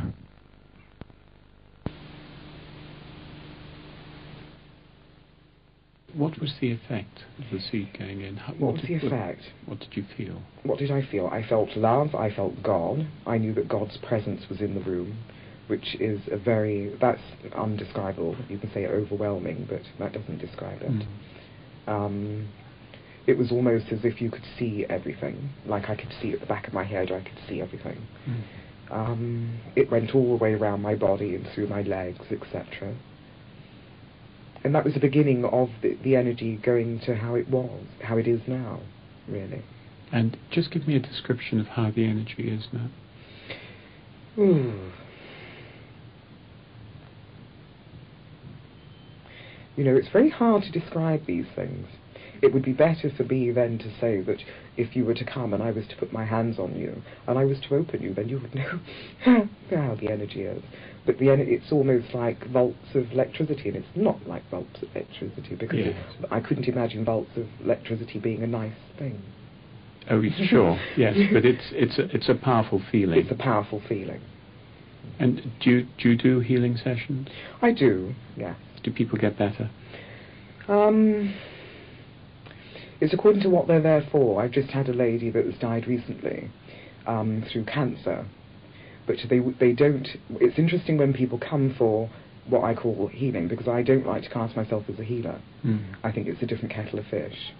I think it's more of a purification of the body. Whereas she would have the energy last on her for a week. She would come to me, say, on a Tuesday, and the energy will still be there until the next Tuesday. But they don't actually tell you all this. They actually tell it among themselves, and then I hear about it through other people. Yes. Which is quite interesting. Yes. So she would feel the energy and heat in her body the week.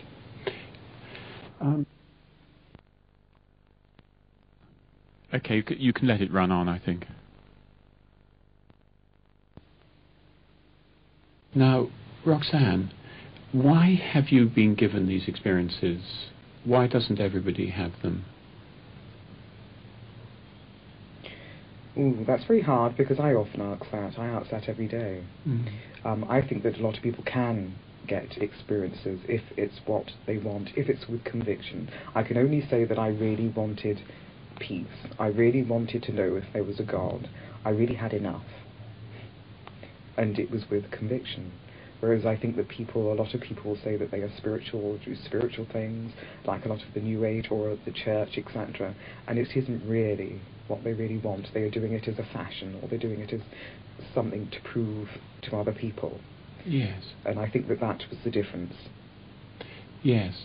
Do you feel that you have a special role or mission of some sort that you have to fulfill? I hate it when people say that. I'm very funny about that, but I do know that, yes, I've got a lot to say, Yes. Yeah. Yes, okay. How do you think it will unfold?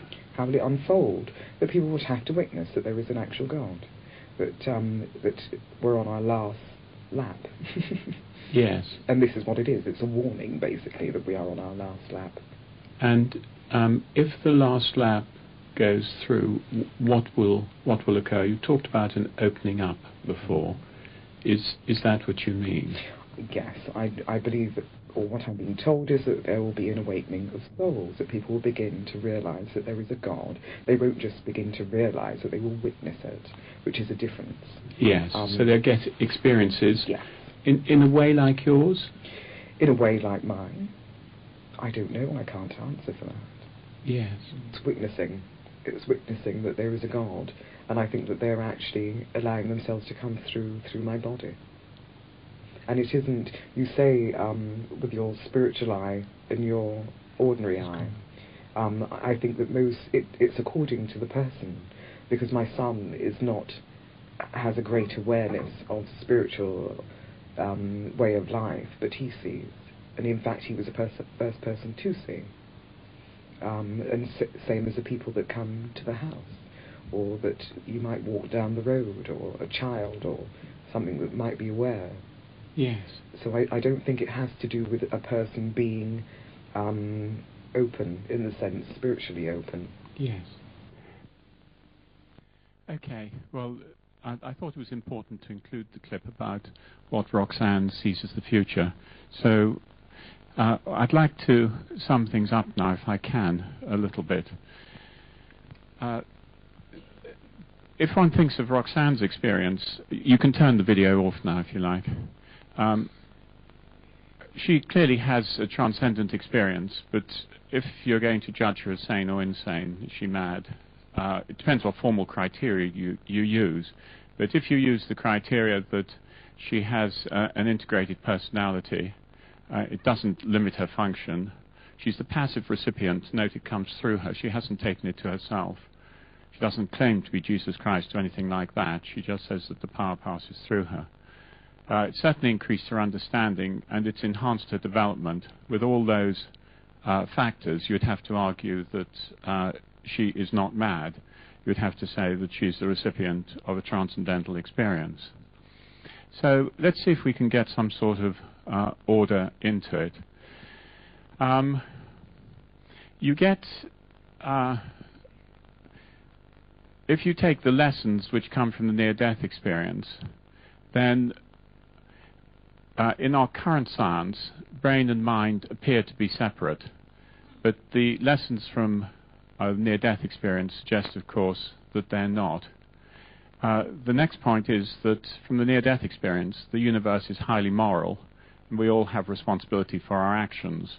I mean, imagine having a near-death review if you're a politician. Going to be great for you. There's a moral order to the universe which comes through all transcendental experiences very strongly. Enormous care for the individual and for other people, and there's always the absolutely fundamental fact that we are all essentially spiritual beings, and this is really the core around which the experiences revolve. Now, what are we doing? Is there something which is superimposed on the brain, or is it a function of man? Well, this audience, I'm sure, would be happy to accept that it's a function of man. And we had Herbert Benson over here, and he's professor of psychology in Harvard, and he was talking about the relaxation response. Now, this is it's a very simple form of mantra meditation where you count 1 on the in-breath, 2 on the out-breath. But the point about it is that it stills the mind. And in stilling the mind, he's found that many of the people who have practiced it have come to some form of spiritual awareness, so much now that this professor of psychology at Harvard has his spiritual roadshow. He goes around with it. So he has certainly accepted that spiritual awareness is an important part of natural psychology, quite a step forward for psychology. And again, another property of the mind is that light and love are easily found within. I think probably it doesn't take people very long in silent meditation to go in, to find light within. Scratch the mind and you find light and love within. So they're clearly properties of the mind. So I think that spiritual training is going to be the science of the 21st century, and this really is what we're on the brink of now. The science is going to be a science of transcendence, and science, it was Chris Clark who first introduced me to the idea that science was a spiritual discipline, and I like that idea very much, because you are in fact, of course, seeking after truth, and truth is what science is all about. It's finding out what is there truly. I'd like to you just to think how true science is now. Just go into I'm not sure, you probably could at the Maudsley, but I don't think you could, for example, in the department at Cambridge, start talking about parapsychology. They wouldn't allow you to do it because it can't exist. Now, that's not truth. What they should do is they should let you talk about it and then look at your ideas and challenge them. Where's your evidence? Come on, show it. You know, that sort of thing, but they don't.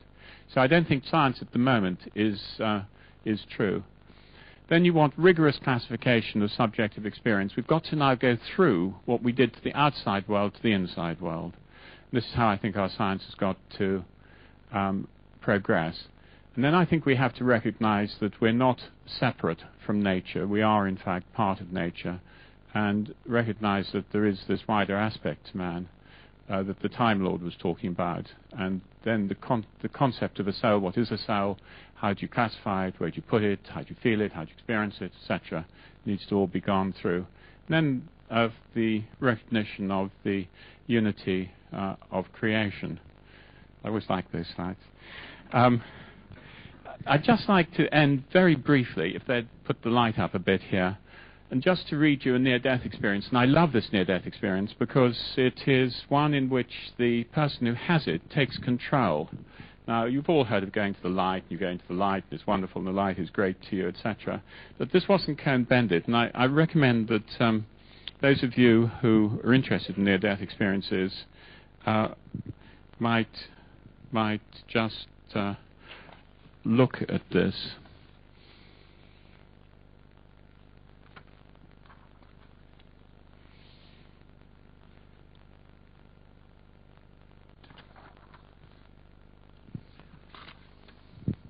and he's gone down. He's died and gone down. He's died and gone down the tunnel, and then he comes to the.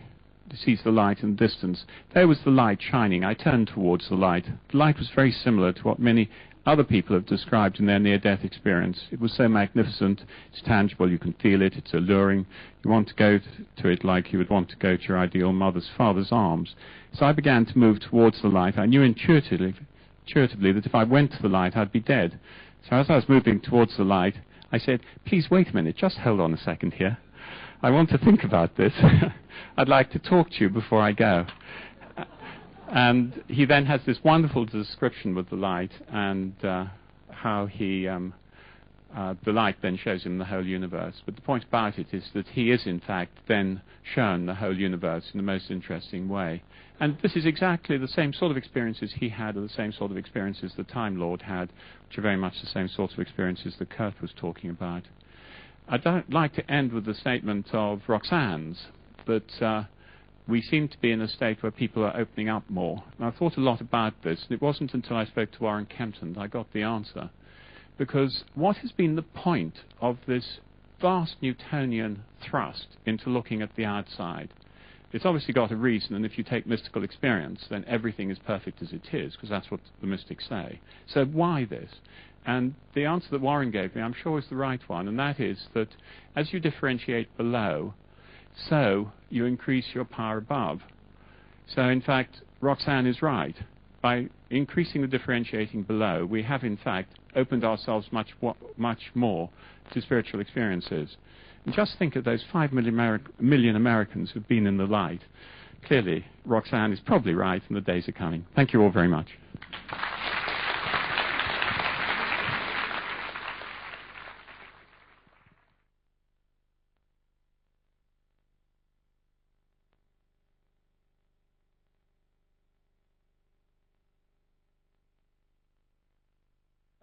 I was saying it's a great pleasure to introduce John Crook to you. Some of you have met him yesterday afternoon when he gave his workshop. John has a background in ethology, and you'll see that he was formerly reader in ethology at Bristol University.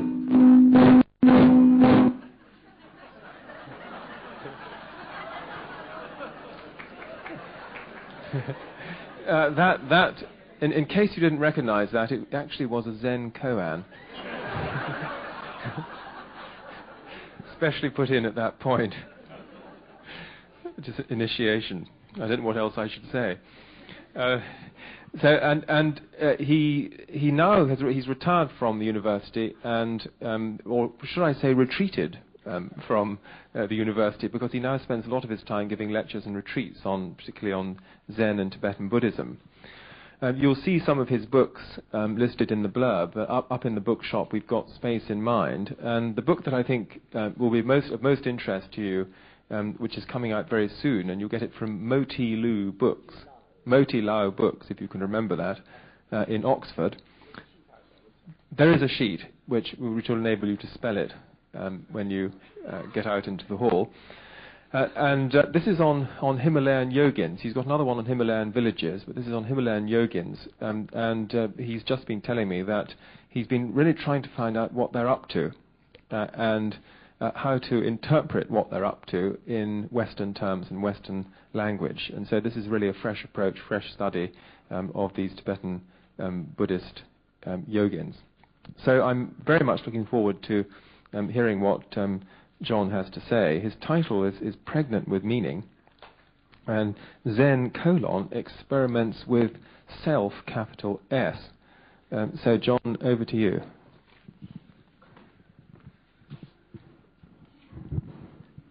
Now, I'm wired up in various ways. Can everybody hear me at the back?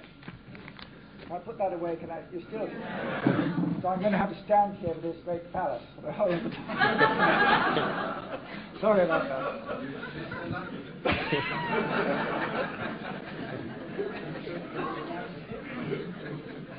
Well, unfortunately, this is not a lecture on Tantra. It's a lecture on...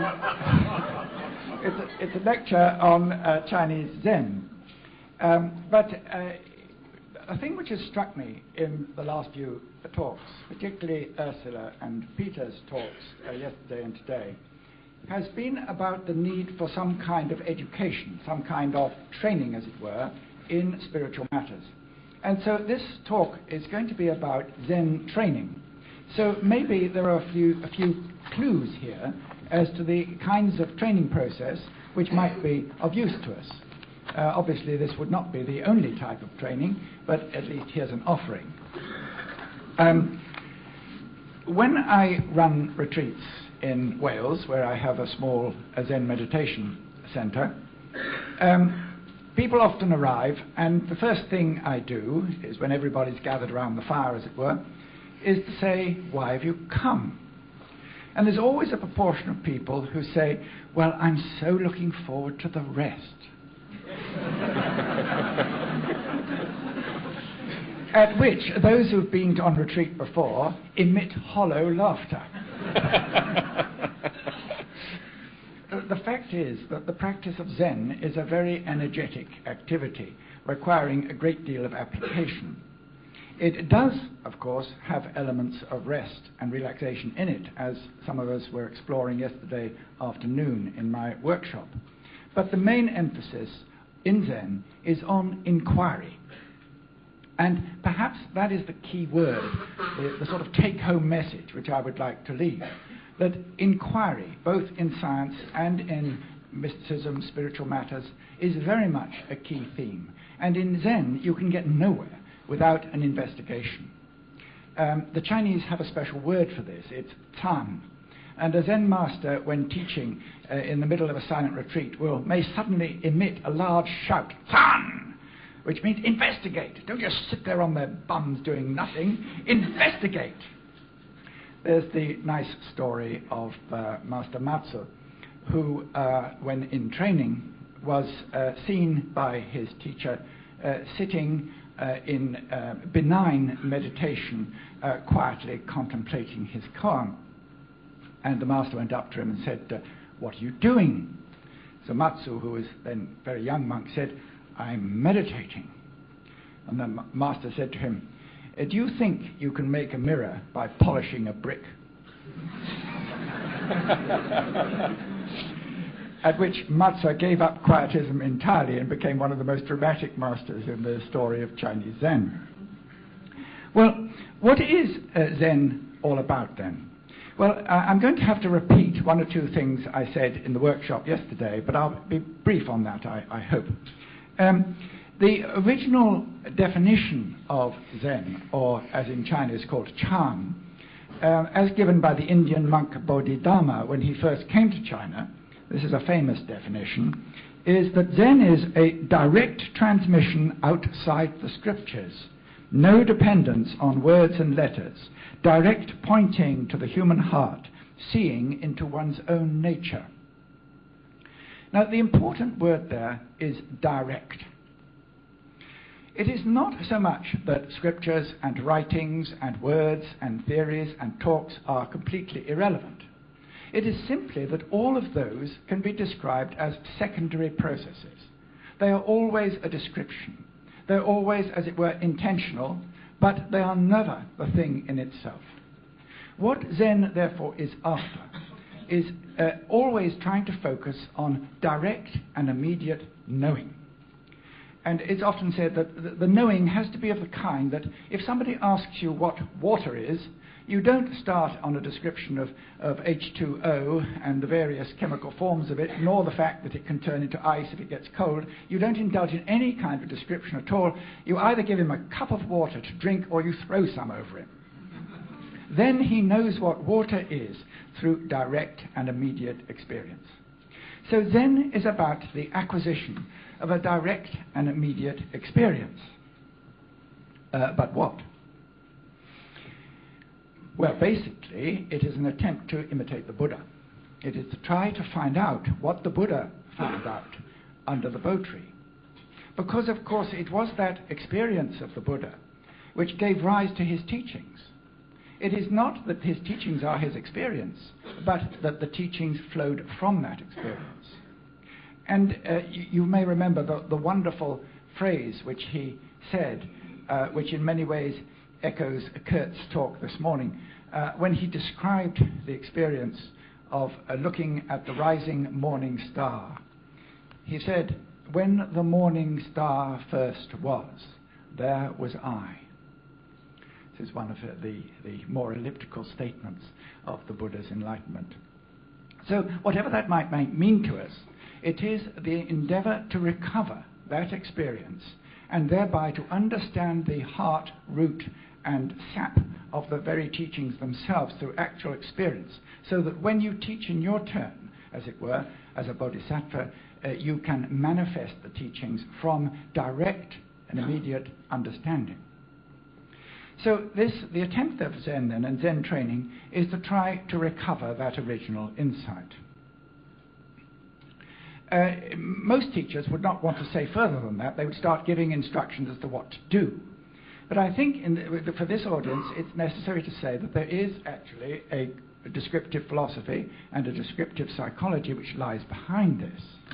And I'm not going to spend time on that this morning, except to say that the philosophy is basically that of the Heart Sutra, the Prajnaparamita and the Madhyamaka Sutras, and Nagarjuna's teachings on the one hand, combined with the psychological model found in the Lankavatara Sutra on the other. That, of course, is very much indulging in transmission inside the scriptures. What the endeavor of Chan teaching is to say, okay, that's the scriptures, but now let's do it. But still, what is it we have to do? Well, in brief, and this I'm going to be extremely brief, the main idea in the psychological model of the Lankavatara Sutra is that there is a basic, peaceful, silent consciousness or understanding, which is, as it were, the basis, the root and source of our life and activity.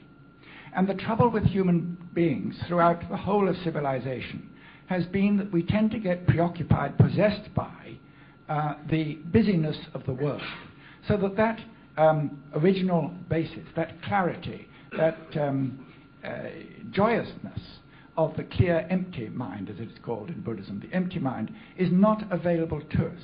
Instead, we become captured within the prison of our preoccupations, our worries, and our concerns. So the task of Zen training is to lift that cloud. Very often this is depicted as a sky which is covered with cloud. And the task is to somehow generate a wind which will blow the clouds away so that at least one can see at least a patch of blue, and perhaps hopefully the azure heavens themselves. This original has many, many names. And in a theistic world, these would be the names of God. Buddhism, of course, is non-theistic. It doesn't use theistic terminology at all. So it is left completely open as to what this might be. But it's sometimes called the unborn, which is one of my favorite terms for it. It is simply that mind in which nothing has been born and to which everything returns after they've finished. So it is, as it were, the matrix, the origin, the source, the unborn. And it is contact with that which is so important. And why? Well, in a purely practical sense, because it is profoundly refreshing. It is, as it were, a recalibration. It allows a kind of reconfirmation, a re-establishment of the beginning. And this is of enormous importance to us when we're so desperately overcrowded and fussed up with all our concerns. The main problem of these clouds is due to elements which are known as the samskaras. It's difficult to translate that term, but broadly speaking, it means karmic predispositions. That is to say, things have happened in the past which have set up some kind of pattern of habits, pattern of neurosis maybe, patterns of concern which simply won't go away. They possess us. We are preoccupied permanently with one or other of these concerns which have come to us out of our personal past, maybe from our life with parents, maybe life with teachers, maybe whatever. And so the aim is to somehow get beyond these samskaras.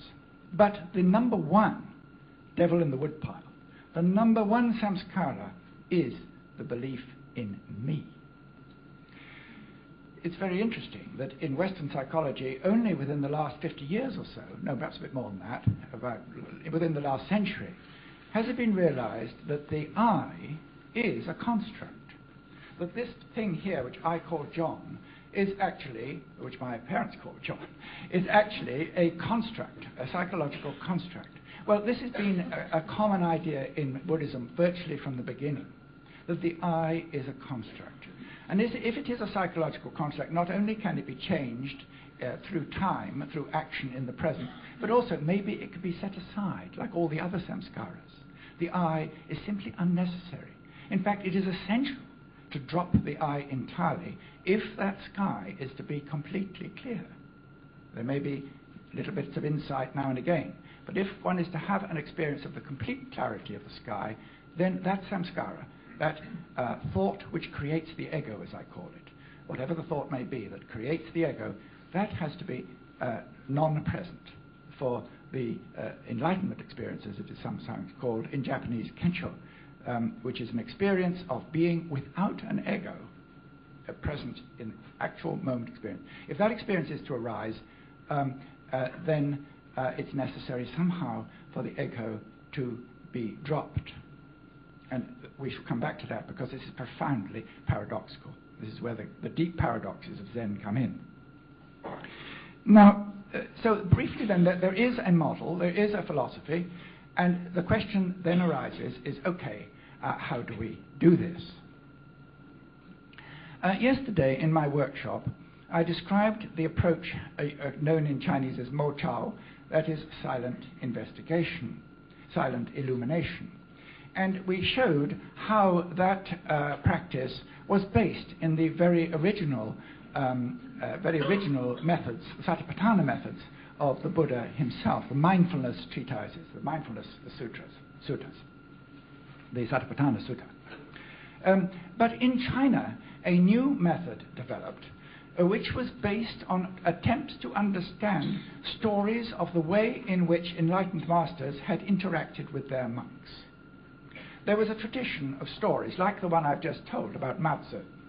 That is a typical story. That story, buried in that story, is a koan. What did the master mean when he said, "Can you make a mirror by polishing a brick?" Can one penetrate the meaning of that koan? And so these stories of this kind developed as a kind of case law, you might say. In fact, the Chinese word for koan, koan itself is a Japanese word, the Chinese word for it is kong-an, and it really means a case, like a lawyer's case, a case in a law court. But actually it refers to one of these stories. And there are a huge number, there are books of these koans, and some of them are completely indecipherable, unless you happen to be a Buddha himself, it seems to me. Others of them are relatively easily penetrated and can be understood with the eye of intuition, never with the eye of reason, but with the eye of intuition, which as it were becomes sharper with practice. One begins to see what is being meant. Now, why did these koans become popular? Well, one theory is that it's because Chinese monasteries in the Tang dynasty simply became so big, and the masters had to give the monks something to do. Thousands of monks rushing around these huge structures, these huge monasteries, thousands of people together. You've got to keep them in order somehow. I mean, monks' boys will be boys and all that. So what do you do about this? Well, you give them a koan to worry about. So these koans and koan books developed. Now, so what I'm talking about mainly today is the development of the koan method, and in particular a way of using it which is useful in the West.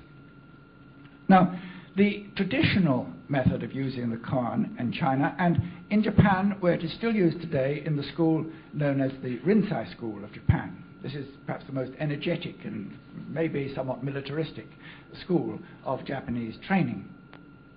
The method here is that somebody is given the question, a koan, and very often the question they're actually working on is not the full story. It's just a question which has been pulled out of the story. So that you might have one like, who is repeating Buddha's name? This would come from a story about a practice, a Pure Land practice, of repeating Buddha's name in order to get to a Pure Land, a repetition of mantra, really. And the question which is drawn out of that story is, who is repeating Buddha's name? And there's a whole collection of who koans. One of my favorites is, who is dragging this old corpse about? Which I particularly like, and I dare say as I get older I'll have to like it even more. But there are many of these who koans, but there are also other more puzzling ones, like imagine a goose in a bottle. The goose is growing, but the bottle is not. How do you get the goose out of the bottle? Or then there's the other one, the famous one about what is the sound of one hand clapping. Now, of course, these questions are also metaphors. And so it is the task of the contemplator to penetrate the metaphor in whatever way he or she can while sitting on the cushion. So the retreat is a standard form in that everybody is sitting on their cushions for very long hours each day, puzzling over these koans. And there are several ways in which the koans are to be used. In one of them, you literally sit there and you try and struggle with the mind with it. You sort of think it over. Try to understand what one hand clapping would sound like. That's one approach. And eventually, after a very long time, you might get somewhere with that. But there are other more subtle approaches. My own teacher, Master Sheng Yen, who is Chinese, who has trained in Japan, I was talking with him one day about the use of a huatu. These questions, these short questions taken out of a koan story, are called huatu in Chinese, or huadu in Korean, where they make a lot of use of this. He said, well, okay, now, the way in which you should work on a koan, it's like two people. One of them is asking the question again and again and again, and the other one never replies. If there's the slightest sign of a reply, it's wrong. That emphasizes the rather nice story of a modern Korean master who used to teach Americans. And one day, an American went to see him and said, "Oh, Roshi, I just don't know. I can't understand. I'm completely lost. I have the least idea what it is." The Roshi said, Okay. Stay with the don't know mind. There's great depth in that response. So there are a number of different ways in which these koans may be used on retreat. And the precise way in which koan may be used is usually negotiated in the interview with the master. Now, these retreats are pretty horrific. I haven't actually dared attend one of this particular kind myself. But you sweat away on your cushion, your koan, and then a loud shout goes up, and everybody has to rush to form a queue to sit outside the master's room. And you sit there on your hunkers, sitting along with no cushions, up to the master's door. And in front of the master's door, there's a bell. And you go to, when it's your turn, somebody comes out, the door's shut, it's your turn to go in, and you ding the bell. And the master waves something or other inside, which makes a sound, and you go in for your interview. These interviews are usually extremely short and sharp. You'll say something in response to the question, he'll simply say, "Continue." And so back you go again. This is my own teacher's favorite phrase in interviews is, "Continue." And back you go to your cushion, knowing that you've got no further. And it is said that the master knows precisely the state of mind of a person who's coming for interview by the sound of the ping on the bell before he goes through the door. Well, that sounds a bit preposterous, but actually when you get used to the retreat setting, it's highly probably right. Because the state of mind of somebody who's really got to grips with the koan and is getting an insight is quite different. The panic, the rush, the bustle of being put into this queue by people wielding big sticks, all that kind of flap is someone who's got the koan by the tail, it's immaterial. None of that matters. So when it comes his turn, he just pings the bell. And that can be picked up by the master, who's very sensitive. Whereas other people who've been rushed then, who don't know the answer, think, oh God, another meeting with the Rosh, oh God. They sort of ding the bell, it's either too quiet or it's too loud, or, you can tell at once.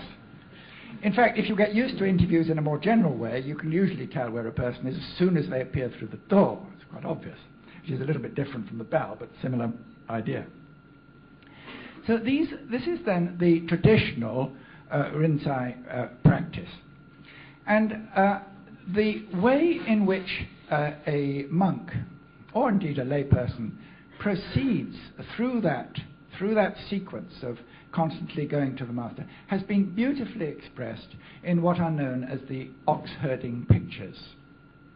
Now, a great deal could be said about the ox herding pictures, but I would like to briefly outline what they show, because it's extremely instructive as to the purport of the method. This series of pictures shows a little peasant man. He's a farmer, and he's lost his ox. The ox is clearly a metaphor for the self. He's lost his self. He doesn't know where he is.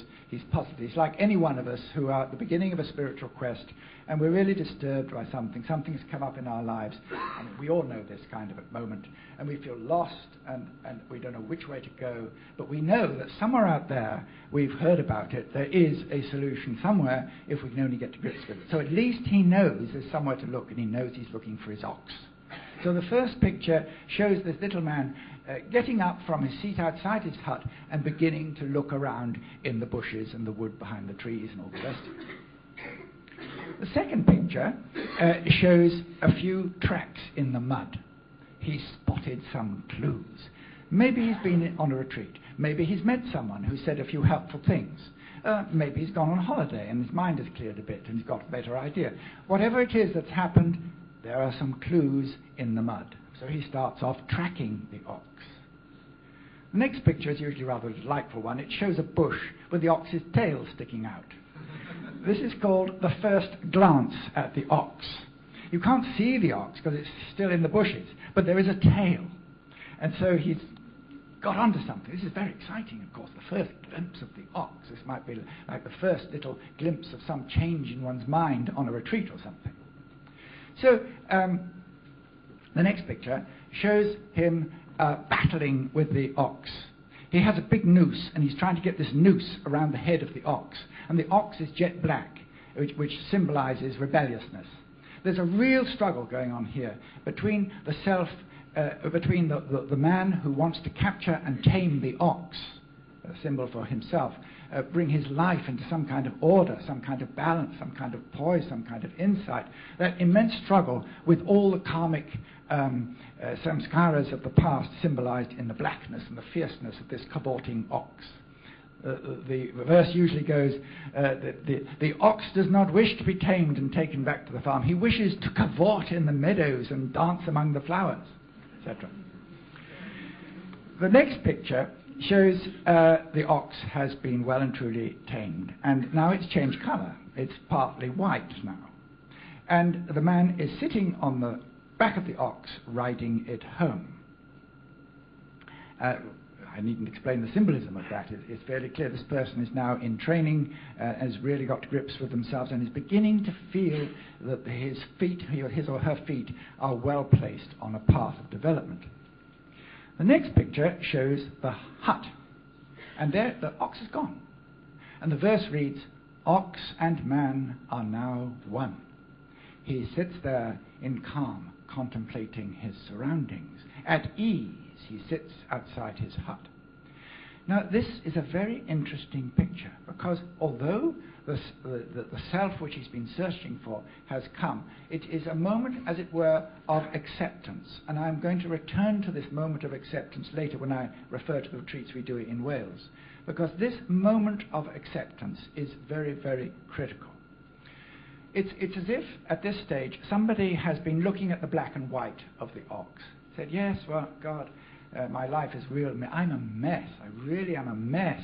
But on the other hand, there are some good things about me, and so on and so forth. And instead of bemoaning the mess or being overexcited by one's genius, instead of that, the person has come to recognize that what I am is both this, both black and white. That is me. And at a certain point, there's a click of acceptance, which it could be expressed by the phrase, I'm me, and it's all right. That's the key. And it's all right. I mean, a lot of us can say it's me, but it's not all right.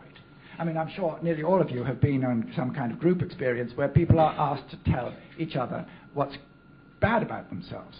And we can go on for hours telling people about what's bad about ourselves. But if you then ask the same group of people to say what's good about themselves, they stutter and stumble and have great difficulty in saying anything that's good about themselves.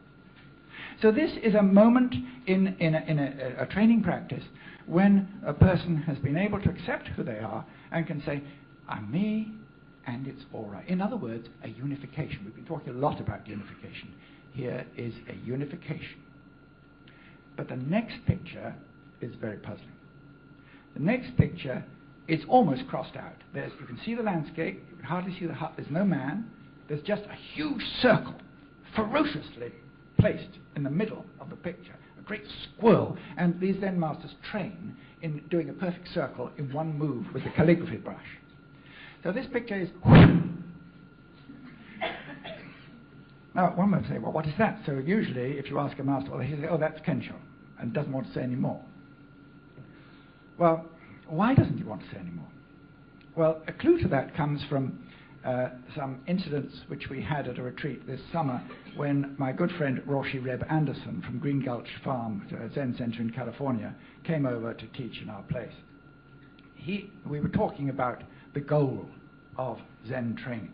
He was talking to the group about the goal of Zen training. And a phrase he kept coming up with was a very learningful one. He said, you can't do it. You can't do it. Enlightenment, you can't do it. What he was rubbing home here is that so long as there is any sense of me doing it, me wanting it, I wanting to go somewhere, it is logically impossible for a state of mind in which there is no me to arise. Obviously, if I am wanting not to be me, I am still there.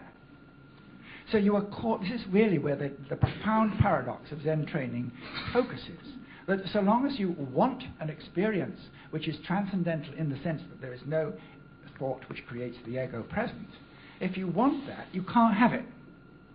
And of course the paradox is deepened because so much of the Zen literature is saying, whoopee, let's go for it. Let's get this great experience. Let's have an enlightenment experience. Come on, whip up the horse and start galloping.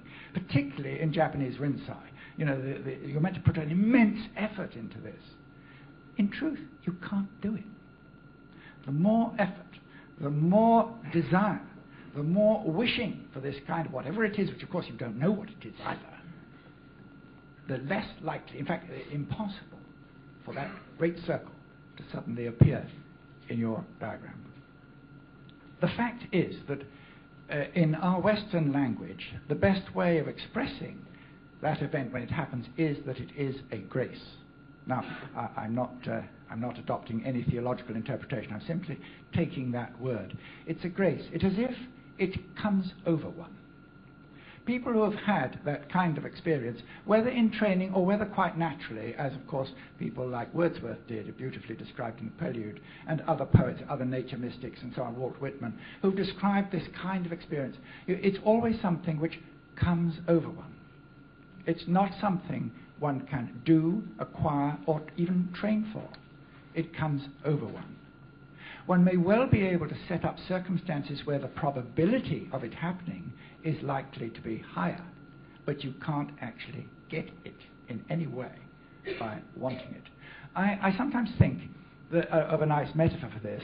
It's rather like a blackbird singing. If you think about the blackbird, does the blackbird sing, or do you think the song comes over the blackbird? Well, I think the song comes over the blackbird.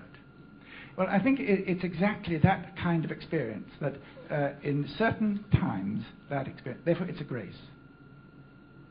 I'm going to return to that in relation to the notion of effort and in relation to the preceding picture of self-acceptance in a minute or two. The remaining pictures are fairly easy to understand. The cottage door is closed.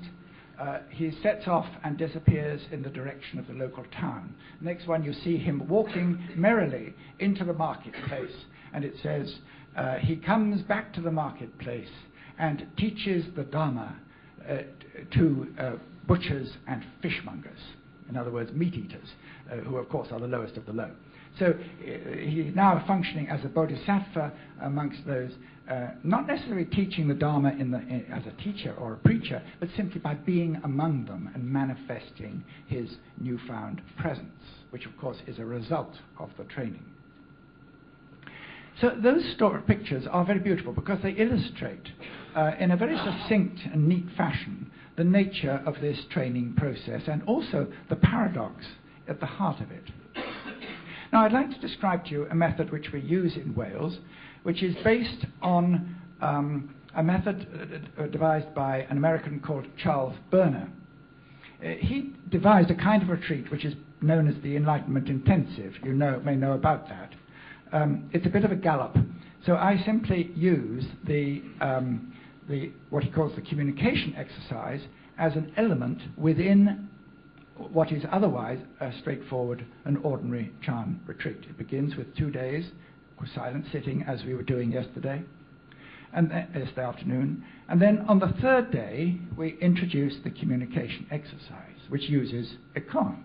How does it work? It works like this. Everybody takes a partner. So the group breaks up and sits in dyads. And each person also has a question. For the majority of people who are doing this for the first time, the question will be, who am I? So if I'm sitting with David here, and we're doing this exercise together, somebody, the timekeeper, will ring the bell, and I will say to David, if it's his turn to answer the question, I'll say to David, David, tell me who you are. David then has 5 minutes to respond. Now, notice that word respond. It's not that he has to answer or speak, but he has to make some response which relates to me. So in other words, there has at least to be some eye contact during that 5 minutes. He can make a sign that he just wants to sit silent. His response can be anything, but it has to be related to the question. It should be related to the question. And then after the 5 minutes, ding goes the bell again, and David now looks at me and says, well, John, tell me who you are. Then it's my turn, and I have 5 minutes. So it goes 5 minutes, 5 minutes, 5 minutes, 5 minutes, up till a total of 30 to 40 minutes when there is a break. After the break, the group assembles again, but now David is working, say, with Peter, and I'm working with somebody else, and we continue. The question, however, remains the same. So basically, there's 3 to 4 days of continuously asking this question,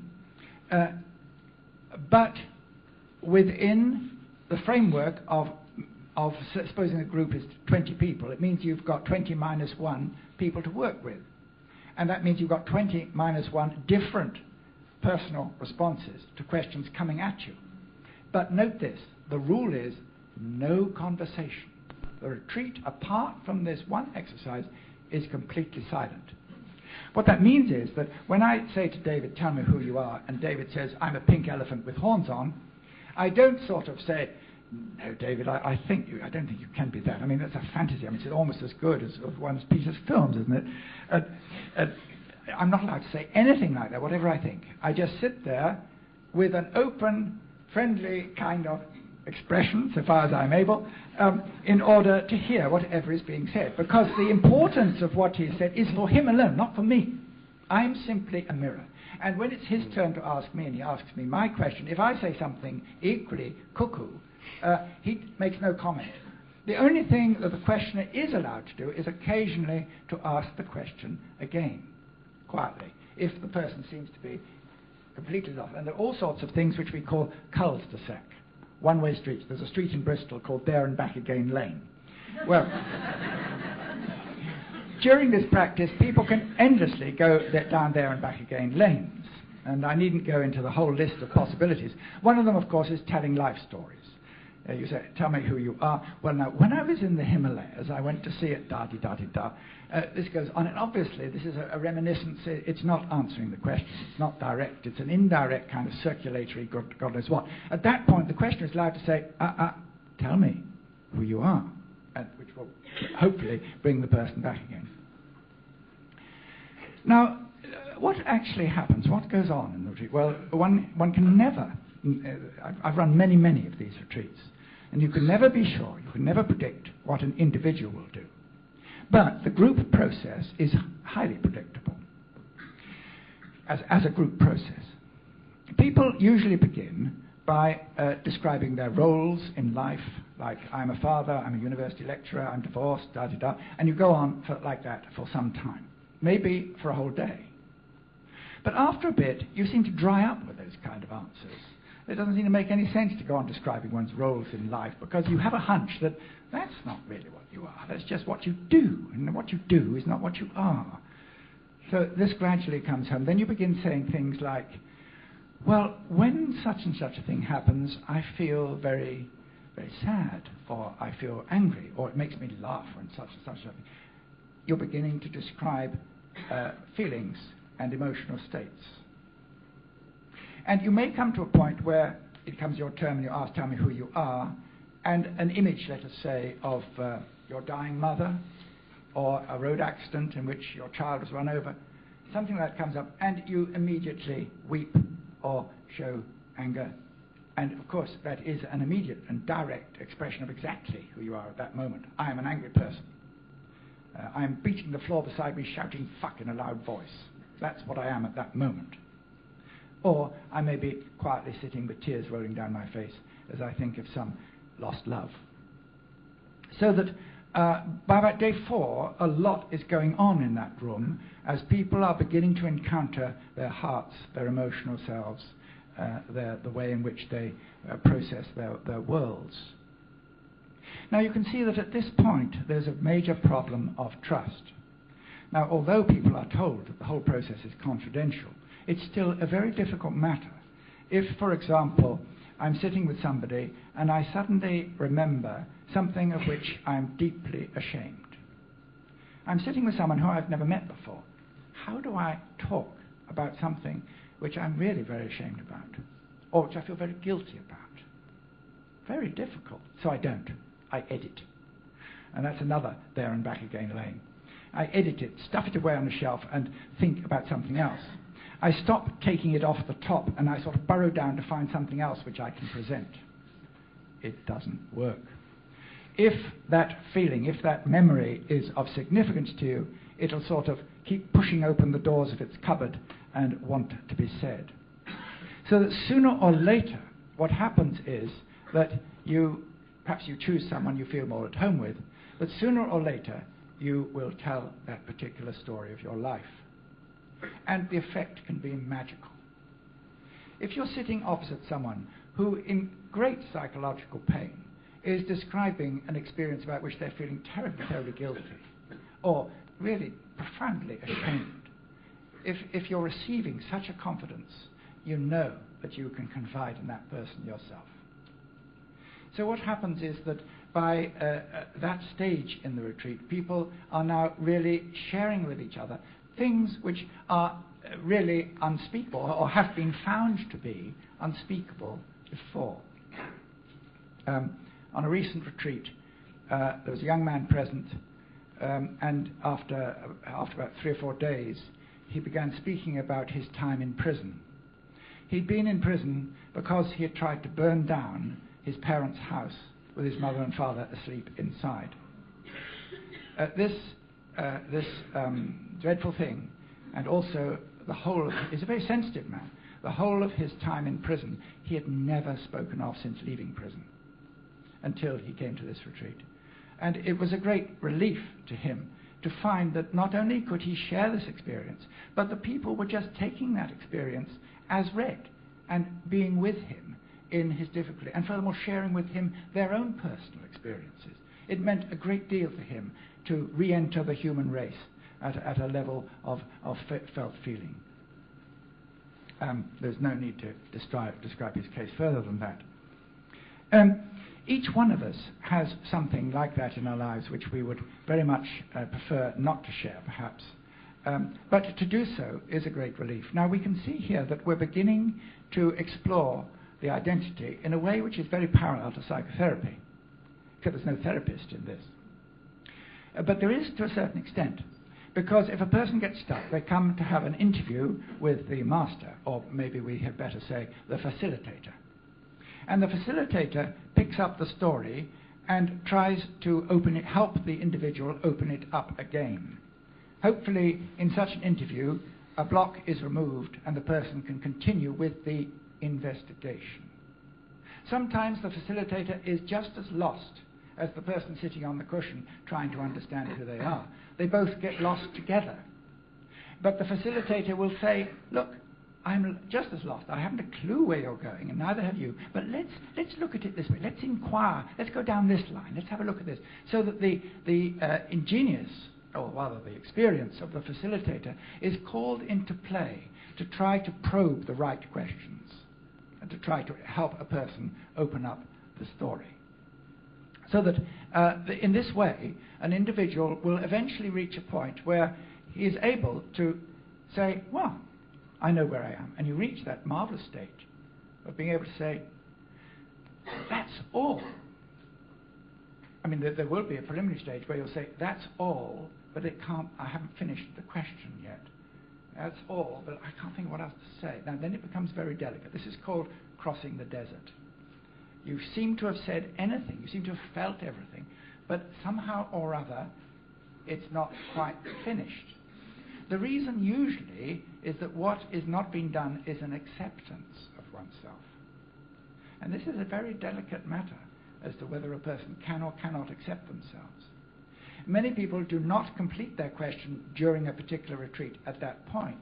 They go away with a sense of having investigated themselves and, of course, 20 other people in great depth. So they go away with a profound renewal in their understanding of what it is to be a human being, but they still have their question. Other people, however, reach a point where they can do this magical trick, and it doesn't matter what the words they use are. They come into the facilitator's room, they come in for interview, and it's obvious the question has just gone. You can see it in the face. The body language, the facial features, the eye energy have all transformed because it's a moment of acceptance. I'm me. That's all there is to it. I'm me, and it's fine. It's okay. How are you feeling? Fine. Extraordinary.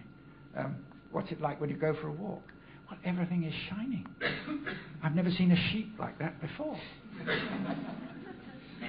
These are signs of integration, of unification, and about 1/4 of people on most retreats do reach that stage. Now, the question then arises, what about this mysterious circle? Well, as I said before, this Kensho experience is a grace. It's very rare. It's very rare for it to arise, actually, as it were, as a result of or in connection with a retreat process. It has happened, but it's rare. But it may arise on the train going home, spontaneously. I had a Welsh village girl on my last retreat. Reasonably well educated, but basically someone who lived in the Welsh villages all her life. She was a natural. After she'd been some time, she said, I must tell you that I know what all this is about. So I said, how do you know? She said, well, whenever I sit under the trees, I'm not there. So I said, oh. How did that arise? So she said, well, first time it was like this. I'd been having a row with my boyfriend, and things weren't very good. And I was kind of driving home, and I pulled into a lay-by and just sat in the car, and suddenly I wasn't there. So I said, and what was that like? She said, it was extraordinary, it was marvelous. Everything was shining. Everything was spacious and wonderful. And I know that that is somehow the root of everything. I don't know how, but somehow. She was a natural. That kind of, that is really a very accurate description of a Kensho experience. But as you see, it did not arise directly as a consequence of being on a retreat. It is, however, something which arose and something which brought her into practice in order to gain a clearer understanding of what her life was, because the rest of her life remained quite a muddle. There are, of course, a whole family of koans. There's 3 main families. There's a whole set of who am I? There's who am I? What is my true nature? There's questions about experience, like what is love? There's a question, what is another? And a very important question, which is often the second one, which one may work on, is how is life fulfilled? Now, these retreats lead the participants to a sense of much greater understanding of what it's like to be human. There is a passage through pain here. That is why there's a hollow laugh when people say they've come on retreat for a quiet time. There is a passage through pain. This experiment with self is a self-confrontation. It is safe in that it is a group with a group of other people, all of whom are willingly doing the same thing. It is safe because the staff are highly experienced. It is safe because it is in the remote and beautiful countryside which one can always go wandering in. We have had no disasters in 20 years. There is here a powerful process which, on the one hand, is an adjunct to psychotherapy. We've had people on retreats who've been in psychotherapy for years and they've given it up almost immediately after a retreat. We've also had the opposite. Somebody who's been very puzzled in their lives and comes on a retreat and afterwards realizes it's important to take up some therapy. Either way, this training offers a shift, a movement. And in a spiritual context, it offers the opportunity to realize that everyone, in some sense, suffers in the same way. That the Buddha's first noble truth, that everything is suffering, is true. And that secondly, it is also true that if you drop concern with yourself, you find a certain kind of happiness.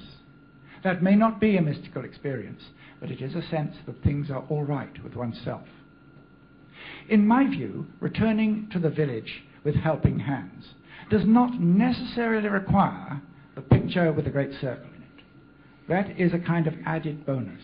It's a marvelous experience. It is something which is very important, and rightly, it is, as it were, the insight of the Buddha. But somebody who knows who they are, have gone through self-confrontation in this kind of way, is someone who can go to the village, doesn't have to wait any longer. In fact, waiting is futile. It may be that the experience might happen on a bus, or it may be it never happened. It doesn't matter, because the person who has gained that knowledge is well on the way to being what in Buddhism is called a bodhisattva. That is, somebody who's working for others, basically, and is not focused on their own problems, but rather to the problems of the world. I'd like to end with the little prayer which we used in meditation this morning, which is a kind of statement about the endeavor of a trainee on these retreats. The prayer goes like this. In my heart, I turn to the 3 jewels of refuge. May I save suffering creatures and place them in bliss. May the compassionate spirit of love grow within me so that I may complete the enlightening path. Thank you.